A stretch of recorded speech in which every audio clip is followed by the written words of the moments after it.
Chapters 65 and 66 of Don Quixote, Volume 2. Chapter 65.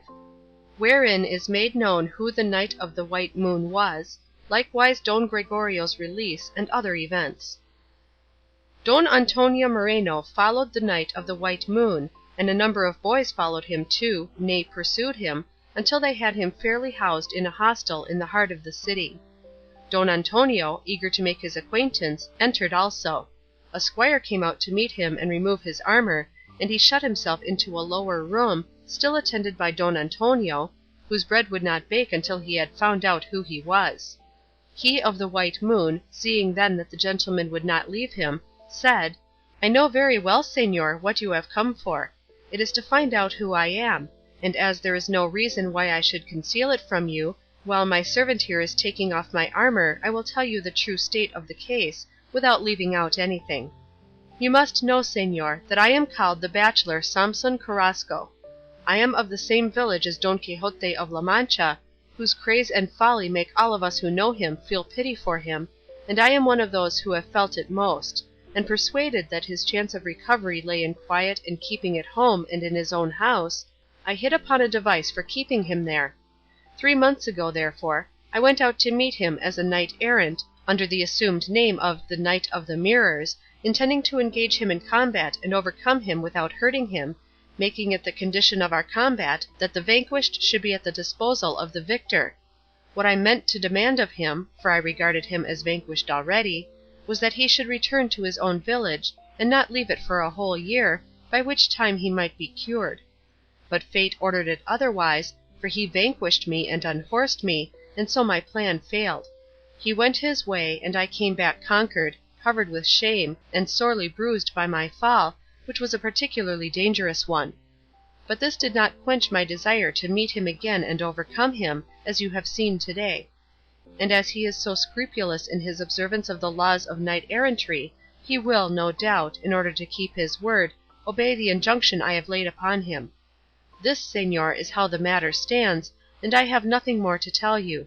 I implore of you not to betray me or tell Don Quixote who I am, so that my honest endeavours may be successful, and that a man of excellent wits, were he only rid of the fooleries of chivalry, may get them back again." "Oh, señor," said Don Antonio, "may God forgive you the wrong you have done the whole world in trying to bring the most amusing madman in it back to his senses. Do you not see, señor, that the gain by Don Quixote's sanity can never equal the enjoyment his crazes give? But my belief is that all the señor bachelor's pains will be of no avail to bring a man so hopelessly cracked to his senses again; and if it were not uncharitable, I would say may Don Quixote never be cured, for by his recovery we lose not only his own drolleries, but his squire Sancho Panza's too, any one of which is enough to turn melancholy itself into merriment. However, I'll hold my peace, and say nothing to him, and we'll see whether I am right in my suspicion that Señor Carrasco's efforts will be fruitless." The bachelor replied that at all events the affair promised well, and he hoped for a happy result from it, and putting his services at Don Antonio's commands, he took his leave of him, and having had his armour packed at once upon a mule, he rode away from the city the same day on the horse he rode to battle, and returned to his own country without meeting any adventure calling for record in this veracious history. Don Antonio reported to the viceroy what Carrasco told him, and the viceroy was not very well pleased to hear it, for with Don Quixote's retirement there was an end to the amusement of all who knew anything of his mad doings. 6 days did Don Quixote keep his bed, dejected, melancholy, moody, and out of sorts, brooding over the unhappy event of his defeat.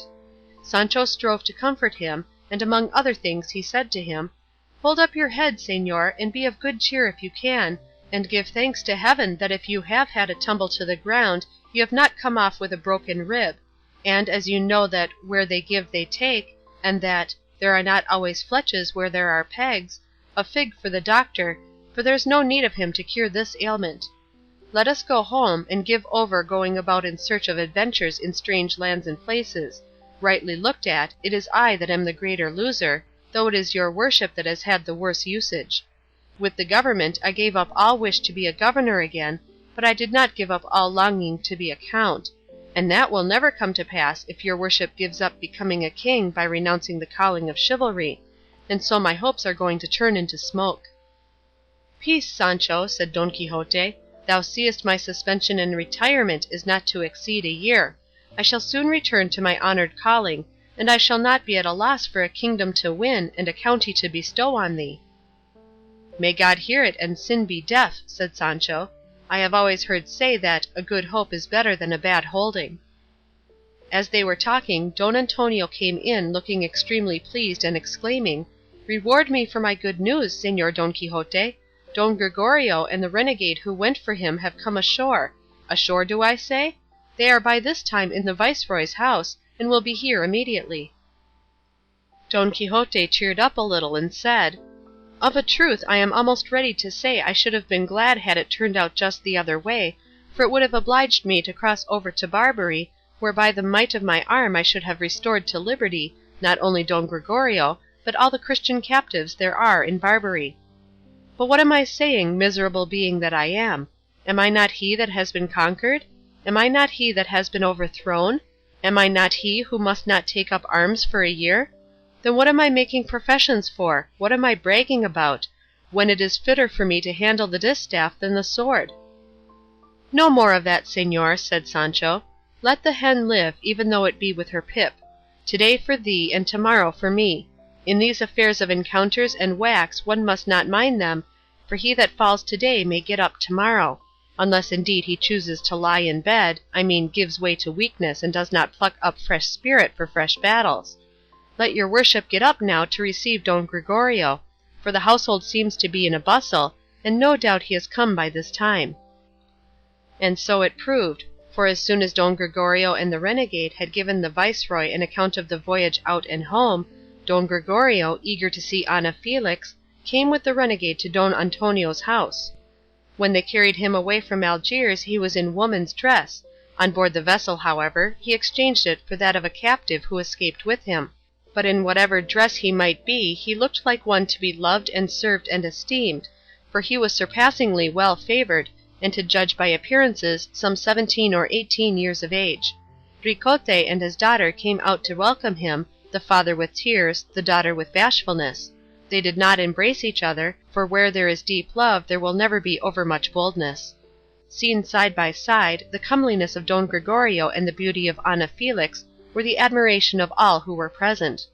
It was silence that spoke for the lovers at that moment, and their eyes were the tongues that declared their pure and happy feelings.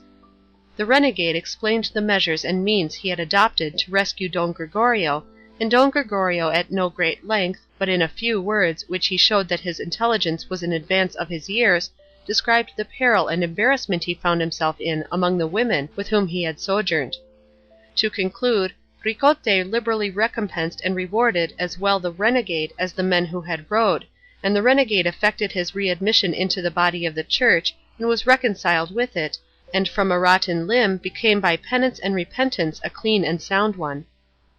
2 days later the viceroy discussed with Don Antonio the steps they should take to enable Ana Felix and her father to stay in Spain, for it seemed to them there could be no objection to a daughter who was so good a Christian, and a father to all appearance so well disposed remaining there.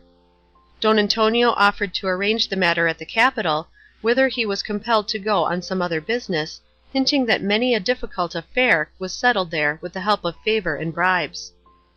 "Nay," said Ricote, who was present during the conversation, "it will not do to rely upon favour or bribes, because with the great Don Bernardino de Velasco, Conde de Salazar, to whom his Majesty has entrusted our expulsion, neither entreaties nor promises, bribes nor appeals to compassion, are of any use; for though it is true he mingles mercy with justice, still, seeing that the whole body of our nation is tainted and corrupt, he applies to it the cautery that burns rather than the salve that soothes, and thus, by prudence, sagacity, care, and the fear he inspires, he has borne on his mighty shoulders the weight of this great policy, and carried it into effect, all our schemes and plots, importunities and wiles, being ineffectual to blind his Argus eyes, ever on the watch lest one of us should remain behind in concealment, and like a hidden root come in course of time to sprout and bear poisonous fruit in Spain, now cleansed and relieved of the fear in which our vast numbers kept it. heroic resolve of the great Philip III, and unparalleled wisdom to have entrusted it to the said Don Bernardo de Velasco." "At any rate," said Don Antonio, "when I am there I will make all possible efforts, and let heaven do as pleases it best. Don Gregorio will come with me, to relieve the anxiety which his parents must be suffering on account of his absence. Ana Felix will remain in my house with my wife, or in a monastery, and I know the viceroy will be glad that the worthy Ricote should stay with him until we see what terms I can make." The viceroy agreed to all that was proposed, but Don Gregorio, on learning what had passed, declared that he could not and would not on any account leave Ana Felix. However, as it was his purpose to go and see his parents and devise some way of returning for her, he fell in with the proposed arrangement. Ana Felix remained with Don Antonio's wife, and Ricote in the viceroy's house. The day for Don Antonio's departure came, and 2 days later that for Don Quixote's and Sancho's, for Don Quixote's fall did not suffer him to take the road sooner. There were tears and sighs, swoonings and sobs, at the parting between Don Gregorio and Ana Felix. Ricote offered Don Gregorio 1,000 crowns if he would have them, but he would not take any save 5 which Don Antonio lent him and he promised to repay at the capital. So the two of them took their departure, and Don Quixote and Sancho afterwards, as has been already said, Don Quixote without his armour and in travelling gear, and Sancho on foot, Dapple being loaded with the armour. Chapter 66. Which treats of what he who reads will see, or what he who has read to him will hear. As he left Barcelona, Don Quixote turned gaze upon the spot where he had fallen. "Here Troy was," said he. "Here my ill luck, not my cowardice, robbed me of all the glory I had won. Here Fortune made me the victim of her caprices. Here the lustre of my achievements was dimmed. Here, in a word, fell my happiness, never to rise again." "Señor," said Sancho on hearing this, "it is the part of brave hearts to be patient in adversity just as much as to be glad in prosperity. I judge by myself, for if when I was a governor I was glad, now that I am a squire and on foot I am not sad, and I have heard say that she whom commonly they call Fortune is a drunken whimsical jade, and what is more, blind, and therefore neither sees what she does, nor knows whom she casts down or whom she sets up." "Thou art a great philosopher, Sancho," said Don Quixote. "Thou speakest very sensibly. I know not who taught thee, but I can tell thee there is no such thing as fortune in the world, nor does anything which takes place there, be it good or bad, come about by chance, but by the special preordination of heaven, and hence the common saying that, each of us is the maker of his own fortune. I have been that of mine, but not with the proper amount of prudence, and my self-confidence has therefore made me pay dearly, for I ought to have reflected that Rocinante's feeble strength could not resist the mighty bulk of the Knight of the White Moon's horse. In a word, I ventured it, I did my best, I was overthrown, but though I lost my honour, I did not lose, nor can I lose, the virtue of keeping my word. When I was a knight-errant, daring and valiant, I supported my achievements by hand and deed, and now that I am a humble squire I will support my words by keeping the promise I have given. Forward then, Sancho my friend, let us go to keep the year of the novitate in our own country, and in that seclusion we shall pick up fresh strength to return to the by me never forgotten calling of arms." "Señor," returned Sancho, "travelling on foot is not such a pleasant thing that it makes me feel disposed or tempted to make long marches. Let us leave this armour hung up on some tree, instead of some one that has been hanged, and then with me on Dapple's back, and my feet off the ground, we will arrange the stages as your worship pleases to measure them out; but to suppose that I am going to travel on foot, and make long ones, is to suppose nonsense." "Thou sayest well, Sancho," said Don Quixote. "Let my armour be hung up for a trophy, and under it or round it we will carve on the trees what was inscribed on the trophy of Roland's armour, 'These let none move, who dareth not his might with Roland prove.'" "That's the very thing," said Sancho, "and if it was not that we should feel the want of Rocinante on the road, it would be as well to leave him hung up too." "And yet I had rather not have either him or the armour hung up," said Don Quixote, "that it may not be said, 'For good service a bad return.'" "Your worship is right," said Sancho, "for, as sensible people hold, the fault of the ass must not be laid on the pack saddle, and, as in this affair the fault is your worship's, Punish yourself, and don't let your anger break out against the already battered and bloody armour, or the meekness of Rocinante, or the tenderness of my feet, trying to make them travel more than is reasonable." In converse of this sort the whole of that day went by, as did the 4 succeeding ones, without anything occurring to interrupt their journey, but on the 5th, as they entered a village, they found a great number of people at the door of an inn enjoying themselves, as it was a holiday. Upon Don Quixote's approach, a peasant called out, "One of these 2 gentlemen who come here, and who don't know the parties, will tell us what we ought to do about our wager." "That I will, certainly," said Don Quixote, "and according to the rights of the case, if I can manage to understand it." "Well, here it is, worthy sir," said the peasant. "A man of this village who is so fat that he weighs 20 stone challenged another, a neighbour of his, who does not weigh more than 9, to run a race. The agreement was that they were to run a distance of 100 paces with equal weights, and when the challenger was asked how the weights were to be equalized, he said that the other, as he weighed 9 stone, should put 11 in iron on his back, and that in this way the 20 stone of the thin man would equal the 20 stone of the fat one." "Not at all," exclaimed Sancho at once, before Don Quixote could answer. "It's for me, that only a few days ago left off being a governor and a judge, as all the world knows, to settle these doubtful questions and give an opinion in disputes of all sorts." "Answer in God's name, Sancho my friend," said Don Quixote, "for I am not fit to give crumbs to a cat, my wits are so confused and upset." With this permission Sancho said to the peasants who stood clustered round him, waiting with open mouths for the decision to come from his, "Brothers, what the fat man requires is not in reason, nor has it a shadow of justice in it; because if it be true, as they say, that the challenged may choose the weapons, the other has no right to choose such as will prevent and keep him from winning. My decision, therefore, is that the fat challenger prune, peel, thin, trim, and correct himself, and take 11 stone of his flesh off his body here or there as he pleases, and as suits him best; and being in this way reduced to 9 stone weight, he will make himself equal and even with 9 stone of his opponent, and they will be able to run on equal terms." "By all that's good," said one of the peasants as he heard Sancho's decision, "but the gentleman has spoken like a saint, and given judgment like a canon. But I'll be bound the fat man won't part with an ounce of his flesh, not to say 11 stone." "The best plan will be for them not to run," said another, "so that neither the thin man break down under the weight, nor the fat one strip himself of his flesh. Let half the wager be spent in wine, and let's take these gentlemen to the tavern where there's the best, and over me be the cloak when it rains." "I thank you, sirs," said Don Quixote, "but I cannot stop for an instant, for sad thoughts and unhappy circumstances force me to seem discourteous and to travel apace;" and spurring Rocinante he pushed on, leaving them wondering at what they had seen and heard, at his own strange figure and at the shrewdness of his servant, for such they took Sancho to be; and another of them observed, "If the servant is so clever, what must the master be? I'll bet, if they are going to Salamanca to study, they'll come to the alcaldes of the court in a trice, for it's a mere joke, only to read and have interest and good luck, and before a man knows where he is, finds himself with a staff in his hand or a mitre on his head."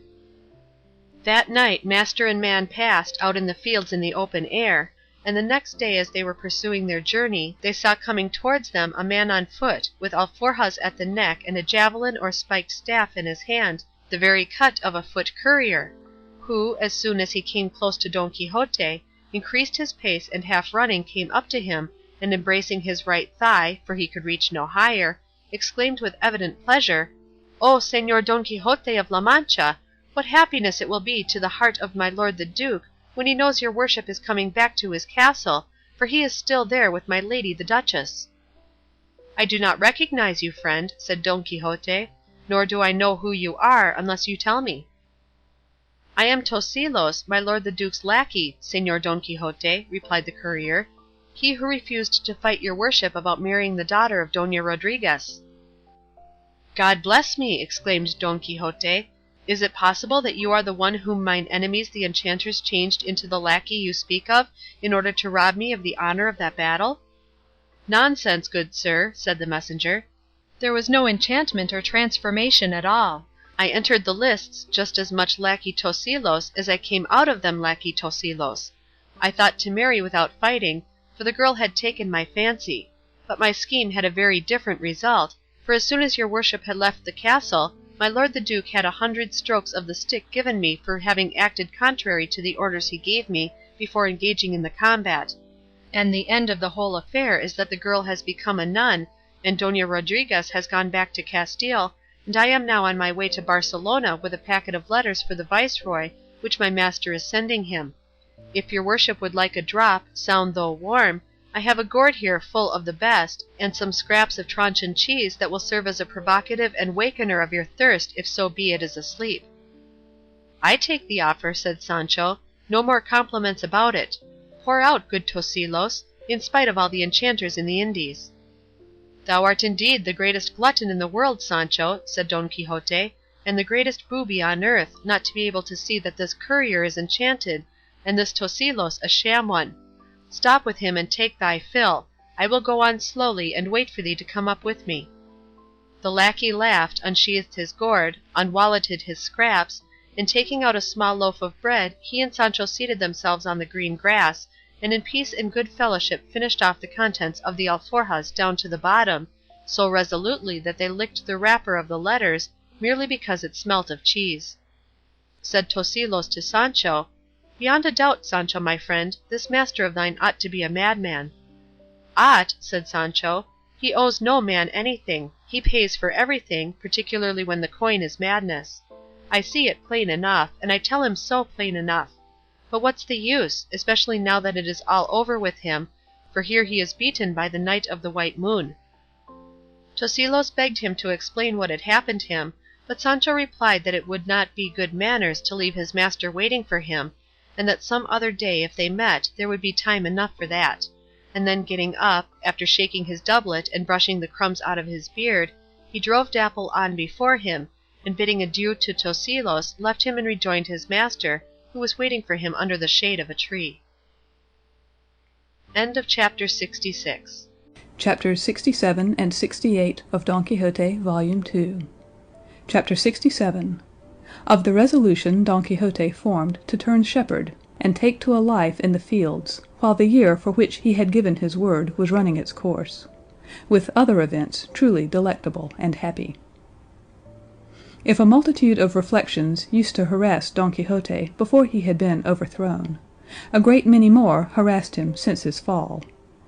He was under the shade of a tree, as has been said, and there, like flies on honey, thoughts came crowding upon him and stinging him.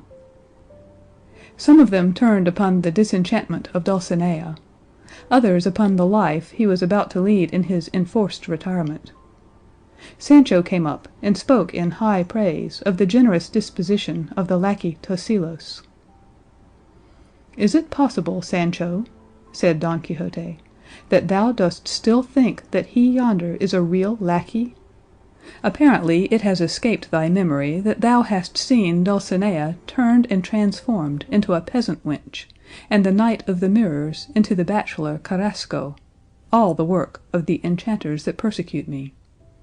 But tell me now, didst thou ask this Tosilos, as thou callest him, what has become of Altisidora? Did she weep over my absence, or has she already consigned to oblivion the love thoughts that used to afflict her when I was present?" "The thoughts that I had," said Sancho, "were not such as to leave time for asking fools' questions. Body o' me, señor, is your worship in a condition now to inquire into other people's thoughts, above all, love thoughts?" "Look ye, Sancho," said Don Quixote, "there is a great difference between what is done out of love and what is done out of gratitude. A knight may very possibly be proof against love, but it is impossible, strictly speaking, for him to be ungrateful. Altisidora, to all appearance, loved me truly. She gave me the 3 kerchiefs thou knowest of. She wept at my departure. She cursed me, she abused me. Casting shame to the winds, she bewailed herself in public. All signs that she adored me, for the wrath of lovers always ends in curses. I had no hopes to give her, nor treasures to offer her, for mine are given to Dulcinea, and the treasures of knights-errant are like those of the fairies, illusory and deceptive. All I can give her is the place in my memory I keep for her, without prejudice, however, to that which I hold devoted to Dulcinea, whom thou art wronging by thy remissness in whipping thyself and scourging that flesh.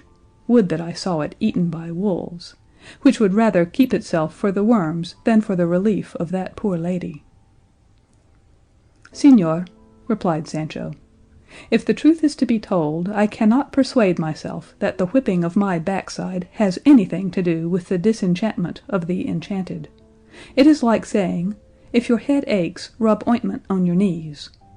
At any rate, I'll make bold to swear that in all the histories dealing with knight-errantry that your worship has read, you have never come across anybody disenchanted by whipping. But whether or no, I'll whip myself when I have a fancy for it, and the opportunity serves for scourging myself comfortably." "God grant it," said Don Quixote, "and heaven give thee grace to take it to heart and own the obligation thou art under to help my lady, who is thine also, inasmuch as thou art mine." As they pursued their journey talking in this way, they came to the very same spot where they had been trampled on by the bulls. Don Quixote recognized it, and said he to Sancho, "This is the meadow where we came upon those gay shepherdesses and gallant shepherds who were trying to revive and imitate the pastoral Arcadia there, an idea as novel as it was happy. In emulation whereof, if so be thou dost approve of it, Sancho, I would have ourselves turn shepherds, at any rate for the time I have to live in retirement. I will buy some ewes and everything else requisite for the pastoral calling, and I under the name of the shepherd Quixotize, and thou as the shepherd Panzino, we will roam the woods and groves and meadows, singing songs here, lamenting in elegies there, drinking of the crystal waters of the springs, or limpid brooks, or flowing rivers. The oaks will yield us their sweet fruit with bountiful hand, the trunks of the hard cork trees a seat, the willows shade, the roses perfume, the wide-spread meadows carpets tinted with 1,000 dyes. The clear pure air will give us breath, the moon and stars lighten the darkness of the night for us.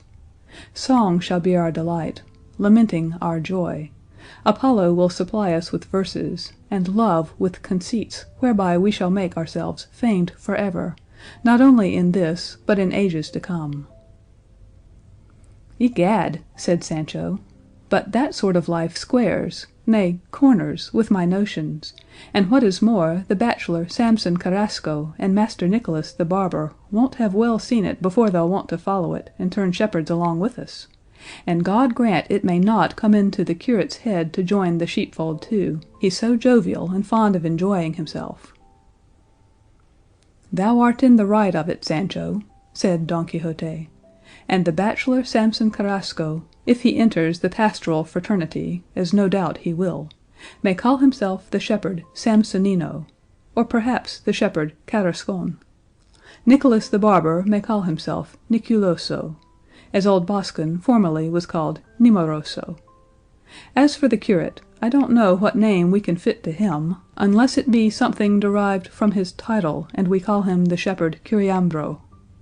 For the shepherdesses, whose lovers we shall be, we can pick names as we would pears; and as my lady's name does just as well for a shepherdess's as for a princess's, I need not trouble myself to look for one that will suit her better. To thine, Sancho, thou canst give what name thou wilt." "I don't mean to give her any but Teresona," said Sancho, "which will go well with her stoutness and with her own right name, as she is called Teresa. And then when I sing her praises in my verses, I'll show how chaste my passion is, for I'm not going to look for better bread than ever came from wheat in other men's houses. It won't do for the curate to have a shepherdess for the sake of good example, and if the bachelor chooses to have one, that is his lookout." "God bless me, Sancho my friend," said Don Quixote, "what a life we shall lead! What hautboys and Zamora bagpipes we shall hear, what tabors, timbrels, and rebecks! And then, if among all these different sorts of music that of the albogues is heard, almost all the pastoral instruments will be there." "What are albogues?" asked Sancho, "for I never in my life heard tell of them or saw them."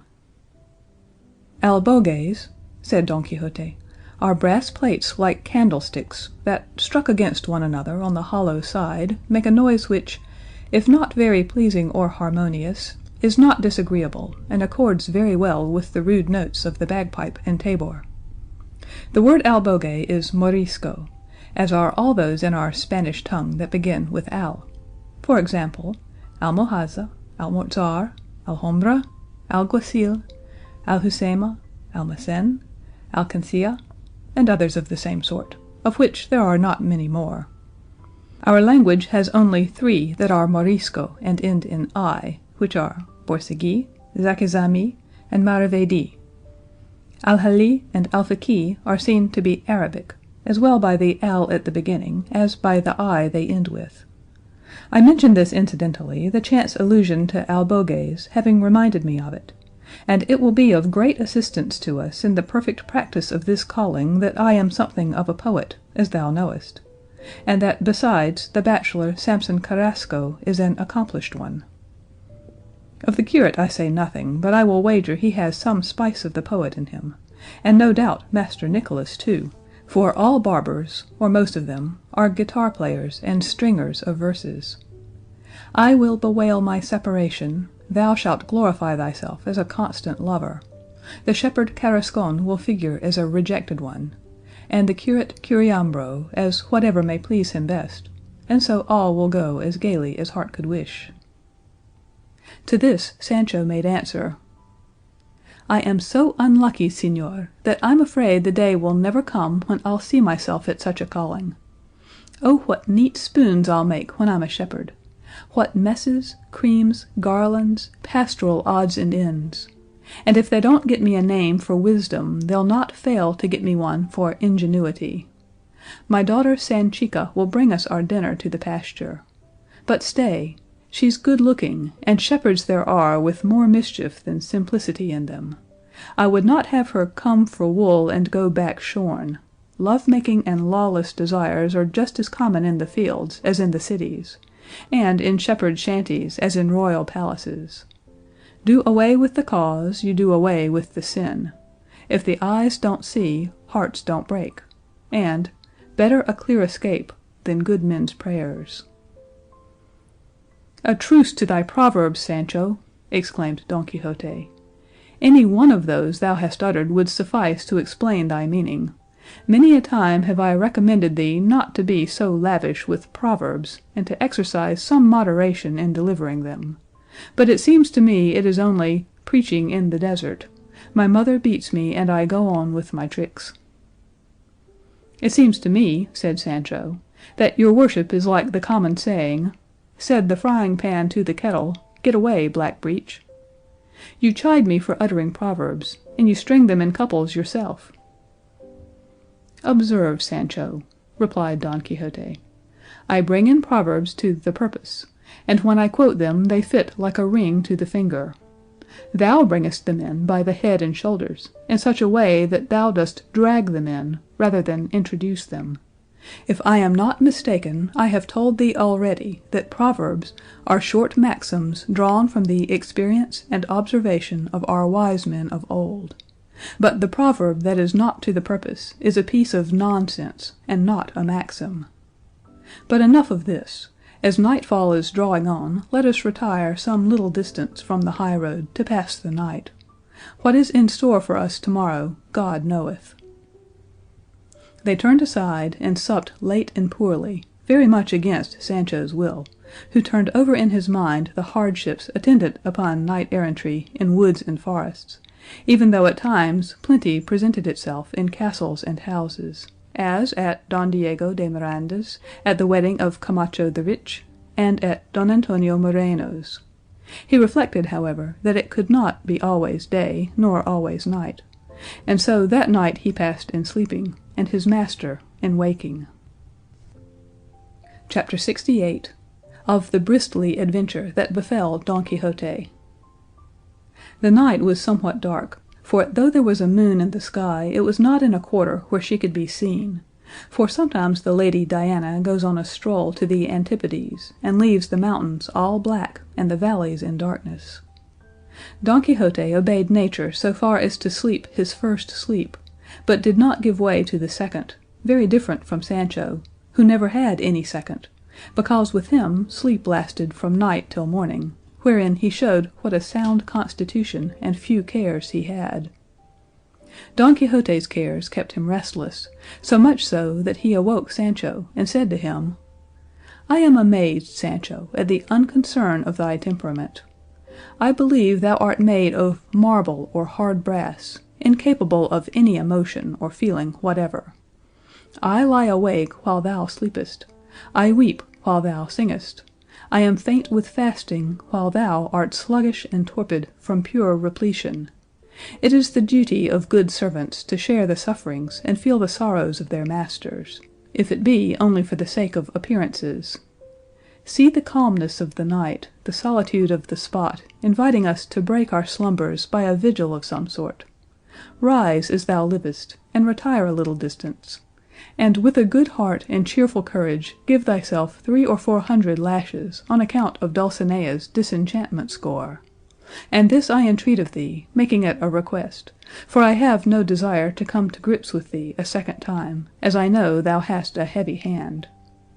As soon as thou hast laid them on we will pass the rest of the night, I singing my separation, thou thy constancy, making a beginning at once with the pastoral life we are to follow at our village." "Señor," replied Sancho, "I am no monk to get up out of the middle of my sleep and scourge myself, nor does it seem to me that one can pass from one extreme of the pain of whipping to the other of music.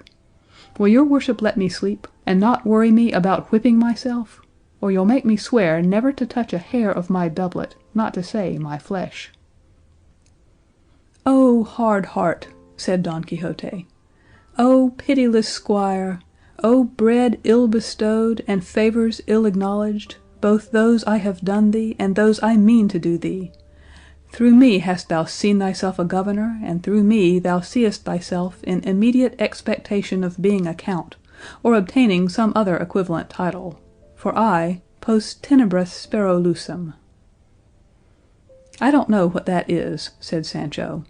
"All I know is that so long as I am asleep I have neither fear nor hope, trouble nor glory, and good luck betide him that invented sleep, the cloak that covers over all a man's thoughts, the food that removes hunger, the drink that drives away thirst, the fire that warms the cold that tempers the heat, and, to wind up with, the universal coin wherewith everything is bought, the weight and balance that makes the shepherd equal with the king and the fool with the wise man. Sleep, I have heard say, has only one fault, that it is like death, for between a sleeping man and a dead man there is very little difference."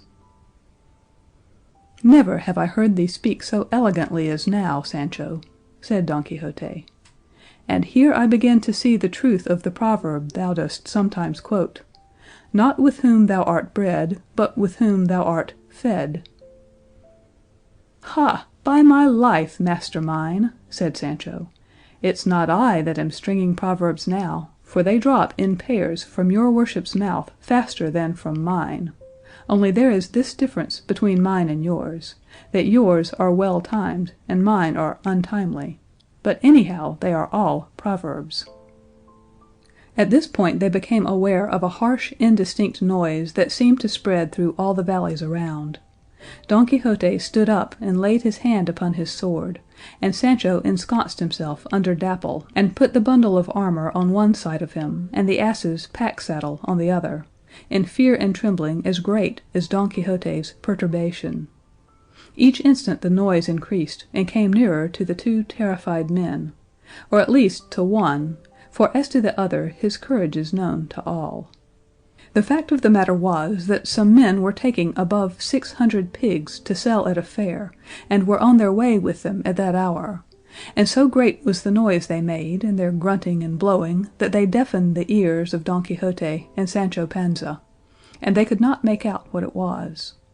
The widespread grunting drove came on in a surging mass, and without showing any respect for Don Quixote's dignity, or Sancho's, passed right over the pair of them, demolishing Sancho's entrenchments, and not only upsetting Don Quixote, but sweeping Rocinante off his feet into the bargain, And what with the trampling, and the grunting, and the pace at which the unclean beasts went, pack-saddle, armor, Dapple, and Rocinante were left scattered on the ground, and Sancho and Don Quixote at their wits' end. Sancho got up as well as he could, and begged his master to give him his sword, saying he wanted to kill half a dozen of those dirty, unmannerly pigs, for he had by this time found out that that was what they were. "Let them be, my friend," said Don Quixote. "This insult is the penalty of my sin, and it is the righteous chastisement of heaven that jackals should devour a vanquished knight, and wasps sting him, and pigs trample him under foot." "I suppose it is the chastisement of heaven, too," said Sancho, "that flies should prick the squires of vanquished knights, and lice eat them, and hunger assail them. If we squires were the sons of the knights we serve, or their very near relations, it would be no wonder if the penalty of their misdeeds overtook us, even to the 4th generation. But what have the Panzas to do with the Quixotes? Well, well, let's lie down again and sleep out what little of the night there's left, and God will send us dawn, and we shall be all right." "Sleep thou, Sancho," returned Don Quixote, "for thou wast born to sleep, as I was born to watch, and during the time it now wants of dawn, I will give a loose rein to my thoughts, and seek a vent for them in a little madrigal which, unknown to thee, I composed in my head last night." "I should think," said Sancho, "that the thoughts that allow one to make verses cannot be of great consequence. Let your worship string verses as much as you like, and I'll sleep as much as I can." And forthwith, taking the space of ground he required, he muffled himself up and fell into a sound sleep, undisturbed by bond, debt, or trouble of any sort. Don Quixote, propped up against the trunk of a beech or a cork tree, for Cide Hamete does not specify what kind of tree it was, sang in this strain to the accompaniment of his own sighs. "When in my mind I muse, O love, upon thy cruelty, to death I flee, in hope therein the end of all to find. But drawing near that welcome haven in my sea of woe, such joy, I know, that life revives, and still I linger here. Thus life doth slay, and death again to life restoreth me. Strange destiny, that deals with life and death as with a play." He accompanied each verse with many sighs and not a few tears, just like one whose heart was pierced with grief at his defeat and his separation from Dulcinea. And now daylight came, and the sun smote Sancho on the eyes with his beams. He awoke, roused himself up, shook himself, and stretched his lazy limbs, and seeing the havoc the pigs had made with his stores, he cursed the drove, and more besides. Then the pair resumed their journey, and as evening closed in they saw coming towards them some 10 men on horseback, and 4 or 5 on foot.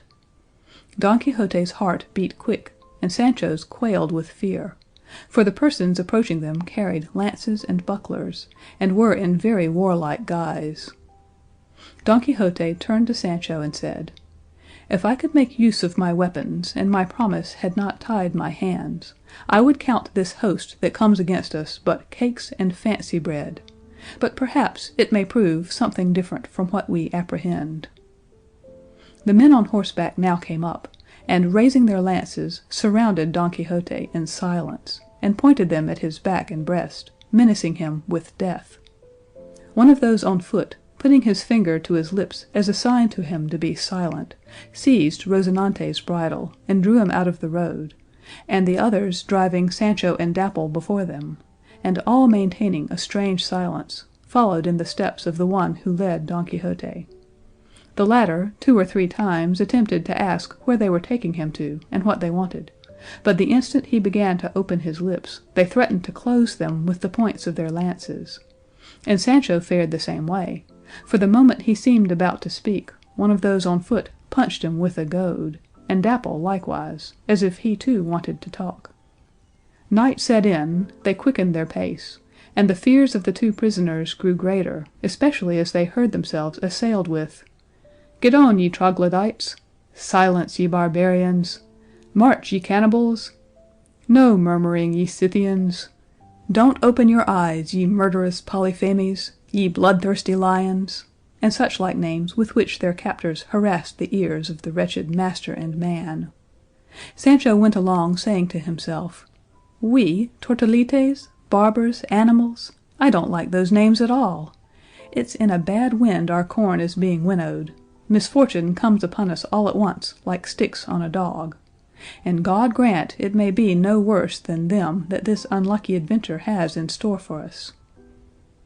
Don Quixote rode completely dazed, unable with the aid of all his wits to make out what could be the meaning of these abusive names they called them, and the only conclusion he could arrive at was that there was no good to be hoped for, and much evil to be feared.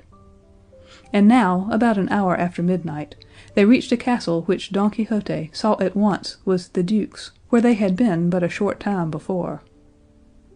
"God bless me!" said he as he recognized the mansion. "What does this mean?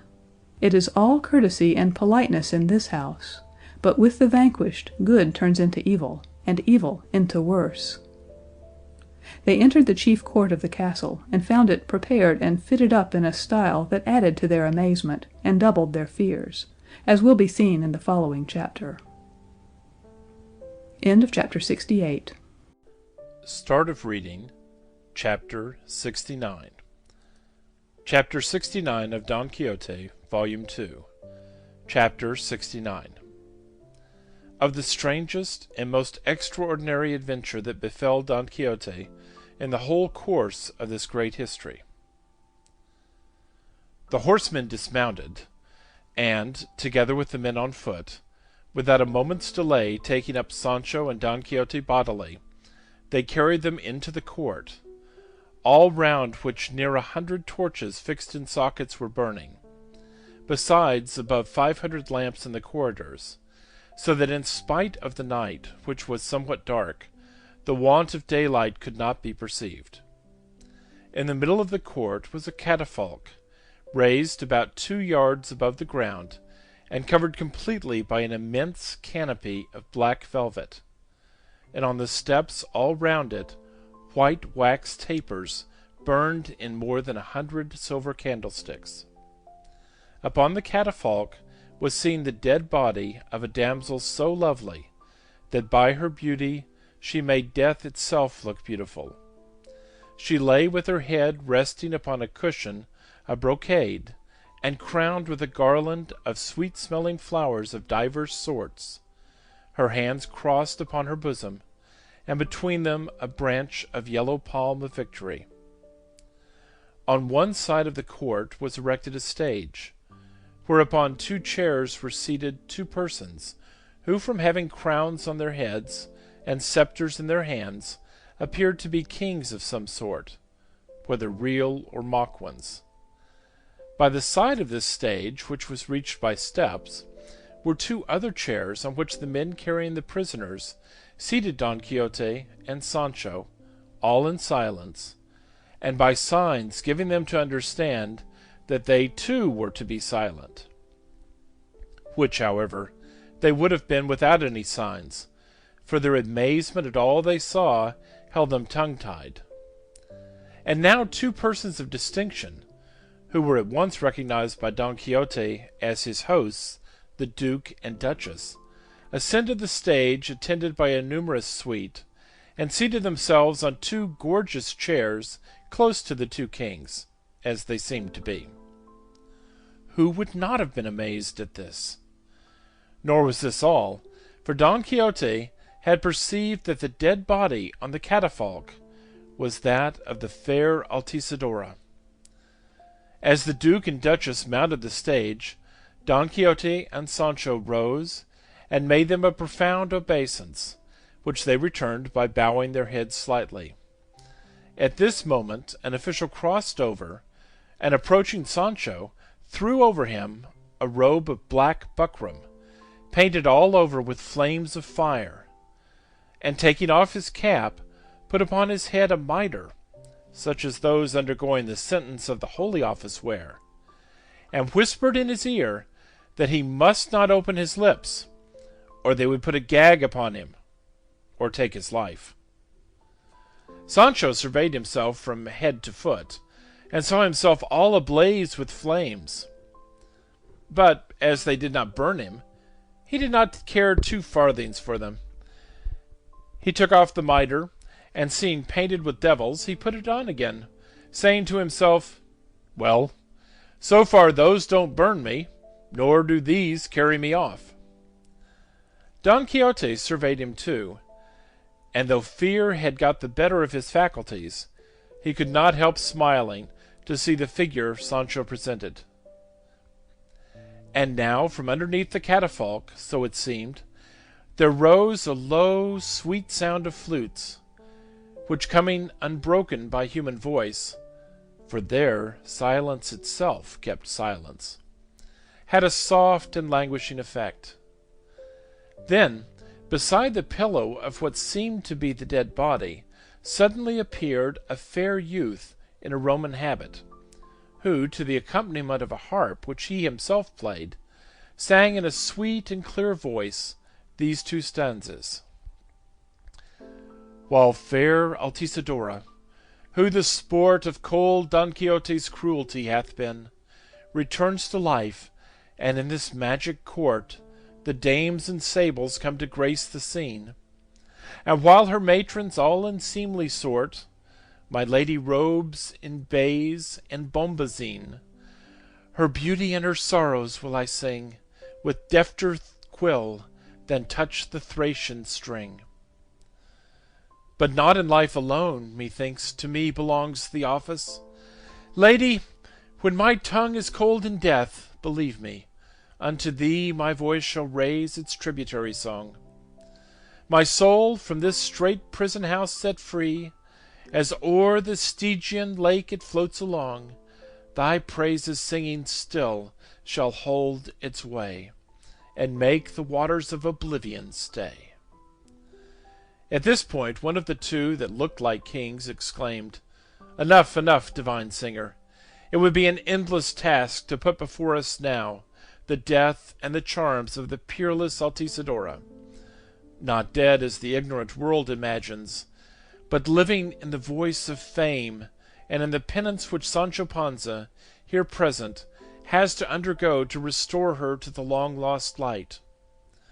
Do thou, therefore, O Rhadamanthus, who sittest in judgment with me in the murky caverns of Dis, as thou knowest all that the inscrutable fates have decreed touching the resuscitation of this damsel, announce and declare it at once, that the happiness we look forward to from her restoration be no longer deferred."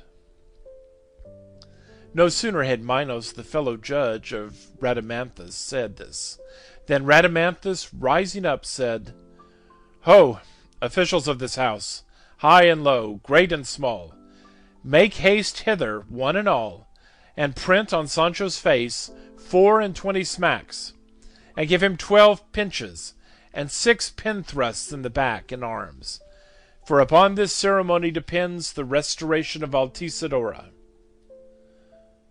On hearing this, Sancho broke silence and cried out, "By all that's good, I'll as soon let my face be smacked or handled as turn Moor. Body o' me, what has handling my face got to do with the resurrection of this damsel? The old woman took kindly to the blitz, they enchant Dulcinea, and whip me in order to disenchant her. Altisidora dies of ailments God was pleased to send her, and to bring her to life again they must give me 24 smacks, and prick holes in my body with pins, and raise wheals on my arms with pinches? Try those jokes on a brother-in-law. I'm an old dog, and tustus is no use with me." "Thou shalt die," said Rhadamanthus in a loud voice. "Relent, thou tiger. Humble thyself, proud Nimrod. Suffer and be silent, for no impossibilities are asked of thee. It is not for thee to inquire into the difficulties in this matter. Smacked thou must be. Pricked thou shalt see thyself, and with pinches thou must be made to howl. Ho, I say, officials, obey my orders, or by the word of an honest man ye shall see what ye were born for."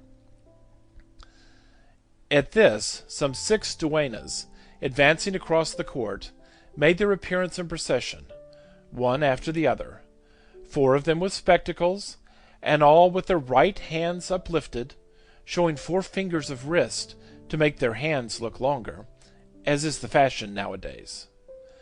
No sooner had Sancho caught sight of them than, bellowing like a bull, he exclaimed, "I might let myself be handled by all the world, but allow duennas to touch me? Not a bit of it.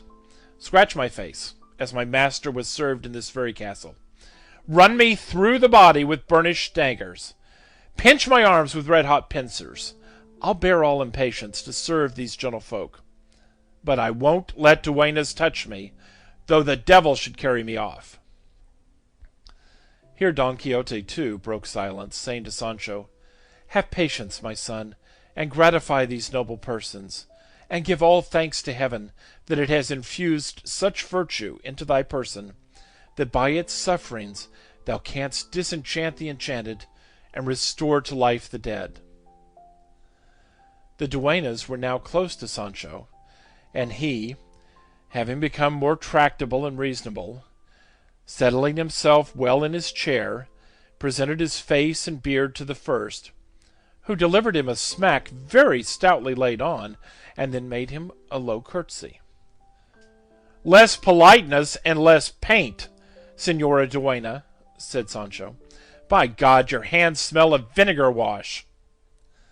In fine, all the duennas smacked him, and several others of the household pinched him, but what he could not stand was being pricked by the pins, and so, apparently out of patience, he started up out of his chair, and seizing a lighted torch that stood near him, fell upon the duennas, and the whole set of his tormentors, exclaiming, "Begone, ye ministers of hell! I'm not made of brass, not to feel such out-of-the-way tortures."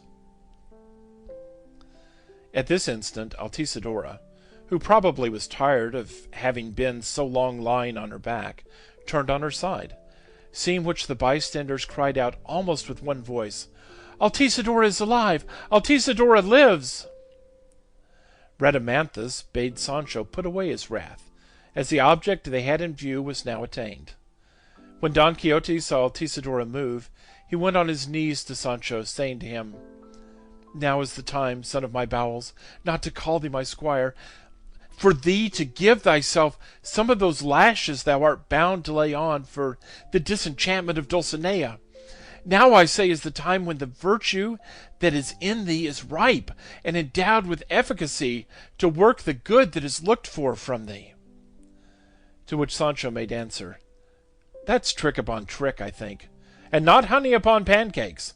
A nice thing it would be for a whipping to come now, on the top of pinches, smacks, and pin proddings. You had better take a big stone, and tie it round my neck, and pitch me into a well. I should not mind it much, if I'm to be always made the cow of the wedding for the cure of other people's ailments. Leave me alone, or else, by God, I'll fling the whole thing to the dogs, let come what may." Altisidora had by this time set up on the catafalque, and as she did so the clarions sounded, accompanied by the flutes, and the voices of all present exclaiming, "Long life to Altisidora! Long life to Altisidora!"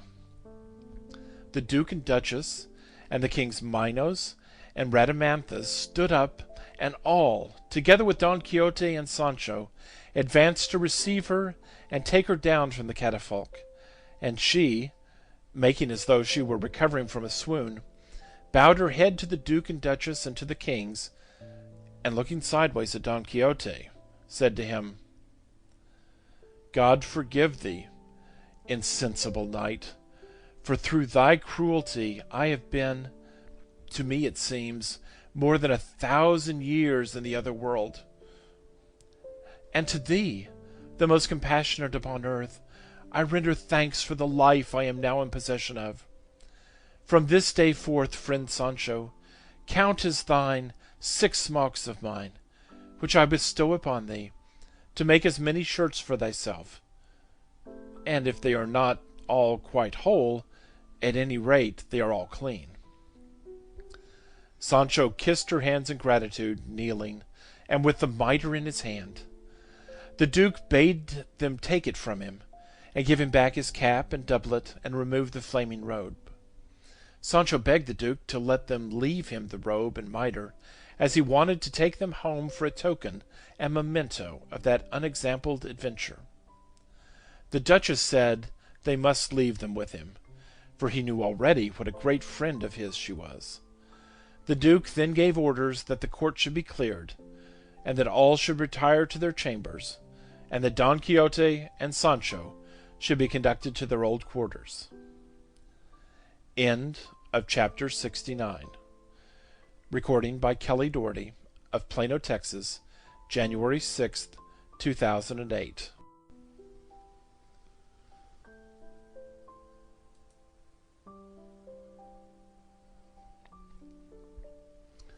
Chapter 70, which follows 69, and deals with matters indispensable for the clear comprehension of this history. Sancho slept that night in a cot in the same chamber with Don Quixote, a thing he would have gladly excused if he could, for he knew very well that with questions and answers his master would not let him sleep, and he was in no humor for talking much, as he still felt the pain of his late martyrdom, which interfered with his freedom of speech, and it would have been more to his taste to sleep in a hovel alone than in that luxurious chamber in company. And so well-founded did his apprehension prove, and so correct was his anticipation, that scarcely had his master got into bed when he said, "What dost thou think of to-night's adventure, Sancho?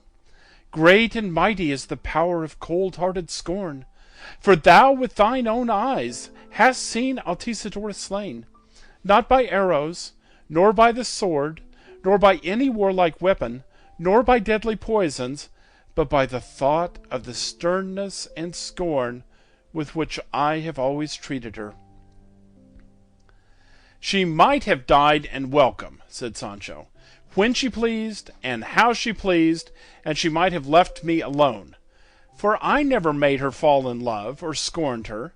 I don't know, nor can I imagine how the recovery of Altisidora, a damsel more fanciful than wise, can have, as I have said before, anything to do with the sufferings of Sancho Panza. Now I begin to see plainly and clearly that there are enchanters and enchanted people in the world, and may God deliver me from them, since I can't deliver myself. And so I beg of your worship to let me sleep, and not ask me any more questions, unless you want me to throw myself out of the window." "Sleep, Sancho, my friend," said Don Quixote, "if the pin-prodding and pinches thou hast received, and the smacks administered to thee, will let thee." "No pain came up to the insult of the smacks," said Sancho, "for the simple reason that it was duennas, confound them, that gave them to me. But once more I entreat your worship to let me sleep, for sleep is relief from misery to those who are miserable when awake." "Be it so, and God be with thee," said Don Quixote. They fell asleep, both of them, and Cide Hamete, the author of this great history, took this opportunity to record and relate what it was that induced the Duke and Duchess to get up the elaborate plot that has been described. The bachelor Samson Carrasco, he says, not forgetting how he as the Knight of the Mirrors had been vanquished and overthrown by Don Quixote, which defeat and overthrow upset all his plans, resolved to try his hand again, hoping for better luck than he had before. And so, having learned where Don Quixote was, from the page who brought the letter and present to Sancho's wife, Teresa Panza, he got himself new armor and another horse, and put a white moon upon his shield, and to carry his arms he had a mule led by a peasant, not by Tom Cecil, his former squire, for fear he should be recognized by Sancho or Don Quixote. He came to the Duke's castle, and the Duke informed him of the road and route Don Quixote had taken, with the intention of being present at the jousts at Saragossa. He told him, too, of the jokes he had practised upon him, and of the device for the disenchantment of Dulcinea, at the expense of Sancho's backside. And finally he gave him an account of the trick Sancho had played upon his master, making him believe that Dulcinea was enchanted and turned into a country wench, and of how the Duchess, his wife, had persuaded Sancho that it was he himself who was deceived, inasmuch as Dulcinea was really enchanted, at which the bachelor laughed not a little, and marveled as well at the sharpness and simplicity of Sancho as at the length to which Don Quixote's madness went. The Duke begged of him, if he found him, whether he overcame him or not, to return that way and let him know the result. This the bachelor did. He set out in quest of Don Quixote, and not finding him at Saragossa, he went on, and how he fared has already been told. He returned to the Duke's castle and told him all, what the conditions of the combat were, and how Don Quixote was now, like a loyal knight-errant, returning to keep his promise of retiring to his village for a year, by which time, said the bachelor, he might perhaps be cured of his madness, for that was the object that had led him to adopt these disguises, as it was a sad thing for a gentleman of such good parts as Don Quixote to be a madman. And so he took his leave of the Duke, and went home to his village to wait there for Don Quixote, who was coming after him. Thereupon the Duke seized the opportunity of practising this mystification upon him, so much did he enjoy everything connected with Sancho and Don Quixote. He had the roads about the castle, far and near, everywhere he thought Don Quixote was likely to pass on his return, occupied by large numbers of his servants on foot and on horseback, who were to bring him to the castle by fair means or foul, if they met him. They did meet him, and sent word to the Duke, who, having already settled what was to be done, as soon as he heard of his arrival, ordered the torches and lamps in the court to be lit, and Altisidora to be placed on the catafalque, with all the pomp and ceremony that has been described, the whole affair being so well arranged and acted that it differed but little from reality. And Cide Hamete says, moreover, that for his part he considers the concoctors of the joke as crazy as the victims of it, and that the Duke and Duchess were not 2 fingers' breadth removed from being something like fools themselves when they took such pains to make game of a pair of fools. As for the latter, one was sleeping soundly, and the other lying awake, occupied with his desultory thoughts, when daylight came to them, bringing with it the desire to rise, for the lazy down was never a delight to Don Quixote, victor or vanquished.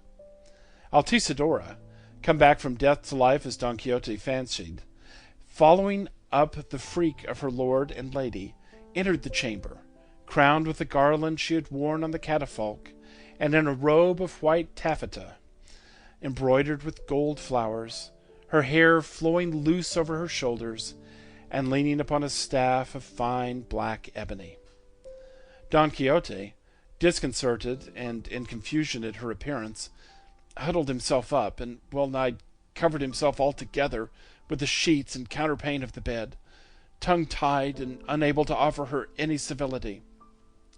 Altisidora seated herself on a chair at the head of the bed, and after a deep sigh, said to him in a feeble, soft voice, "When women of rank and modest maidens trample honor underfoot, and give a loose to the tongue that breaks through every impediment, publishing abroad the inmost secrets of their hearts, they are reduced to sore extremities. Such a one am I, Señor Don Quixote of La Mancha, crushed, conquered, love-smitten, and yet patient under suffering and virtuous, and so much so that my heart broke with grief, and I lost my life. For the last 2 days I have been dead, slain by the thought of the cruelty with which thou hast treated me, obdurate knight. O harder thou than marble to my plaint, or at least believed to be dead by all who saw me, and had it not been that love, taking pity on me, let my recovery rest upon the sufferings of this good squire, there I should have remained in the other world."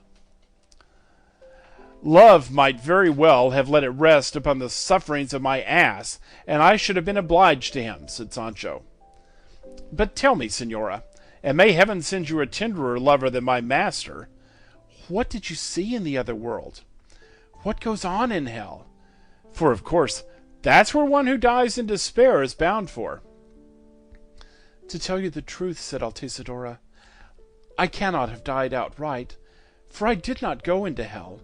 Had I gone in, it is very certain I should never have come out again, do what I might.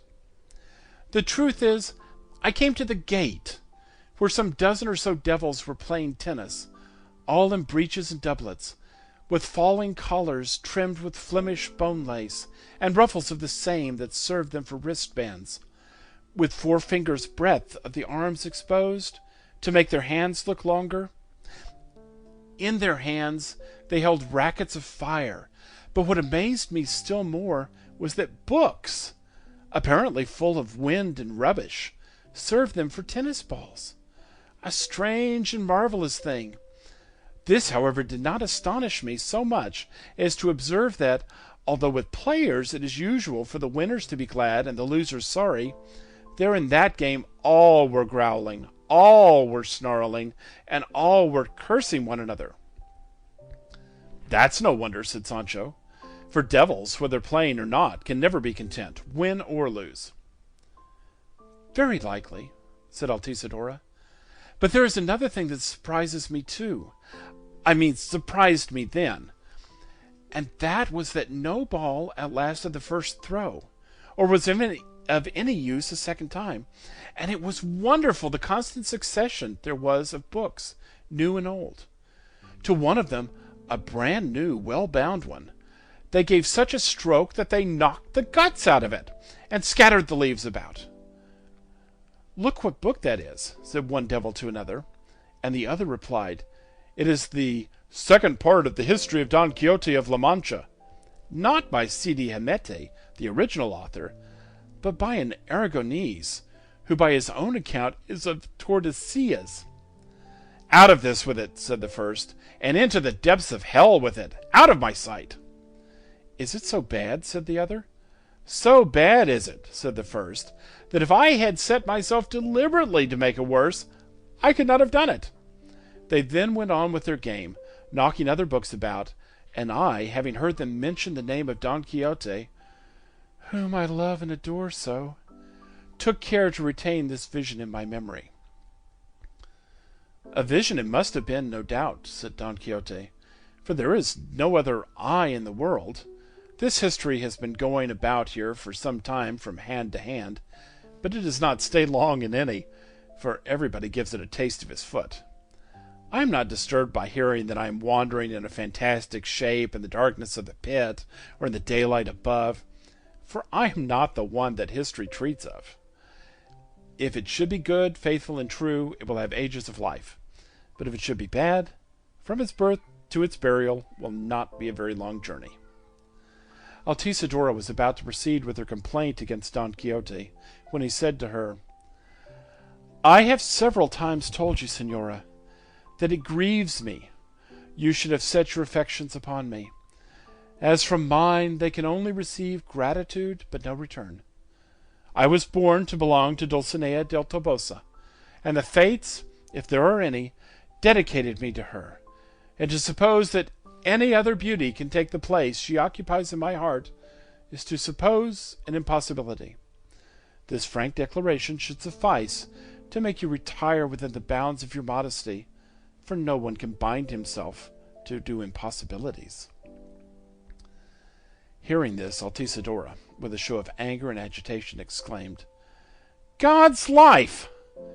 Don Stockfish, soul of a mortar, stone of a date, more obstinate and obdurate than a clown asked a favor when he has his mind made up. If I fall upon you, I'll tear your eyes out. Do you fancy, Don Vanquished, Don Cudgeled, that I died for your sake? All that you have seen tonight has been make-believe. I'm not the woman to let the black of my nails suffer for such a camel, much less die." "That I can well believe," said Sancho, "for all that about lovers pining to death is absurd. They may talk of it, but as for doing it, Judas may believe that." While they were talking, the musician, singer, and poet, who had sung the 2 stanzas given above, came in, and making a profound obeisance to Don Quixote, said, "Will your worship, Sir Knight, reckon and retain me in the number of your most faithful servants? For I have long been a great admirer of yours, as well because of your fame as because of your achievements." "Will your worship tell me who you are?" replied Don Quixote, "so that my courtesy may be answerable to your deserts." The young man replied that he was the musician and songster of the night before. "Of a truth," said Don Quixote, "your worship has a most excellent voice, but what you sang did not seem to me very much to the purpose. For what have Garcilasso's stanzas to do with the death of this lady?" "Don't be surprised at that," returned the musician, "for with the callow poets of our day, the way is for every one to write as he pleases, and pilfer where he chooses, whether it be germane to the matter or not. And nowadays there is no piece of silliness they can sing or write that is not set down to poetic license."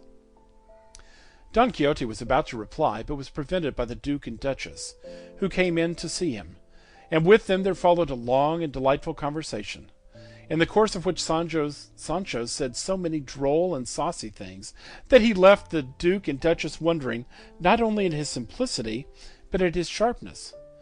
Don Quixote begged their permission to take his departure that same day, inasmuch as for a vanquished knight like himself it was fitter he should live in a pigsty than in a royal palace. They gave it very readily, and the Duchess asked him if Altisidora was in his good graces. He replied, "Señora, let me tell your ladyship that this damsel's ailment comes entirely of idleness, and the cure for it is honest and constant employment. She herself has told me that lace is worn in hell, and as she must know how to make it, let it never be out of her hands. For when she is occupied in shifting the bobbins to and fro, the images or image of what she loves will not shift to and fro in her thoughts. This is the truth.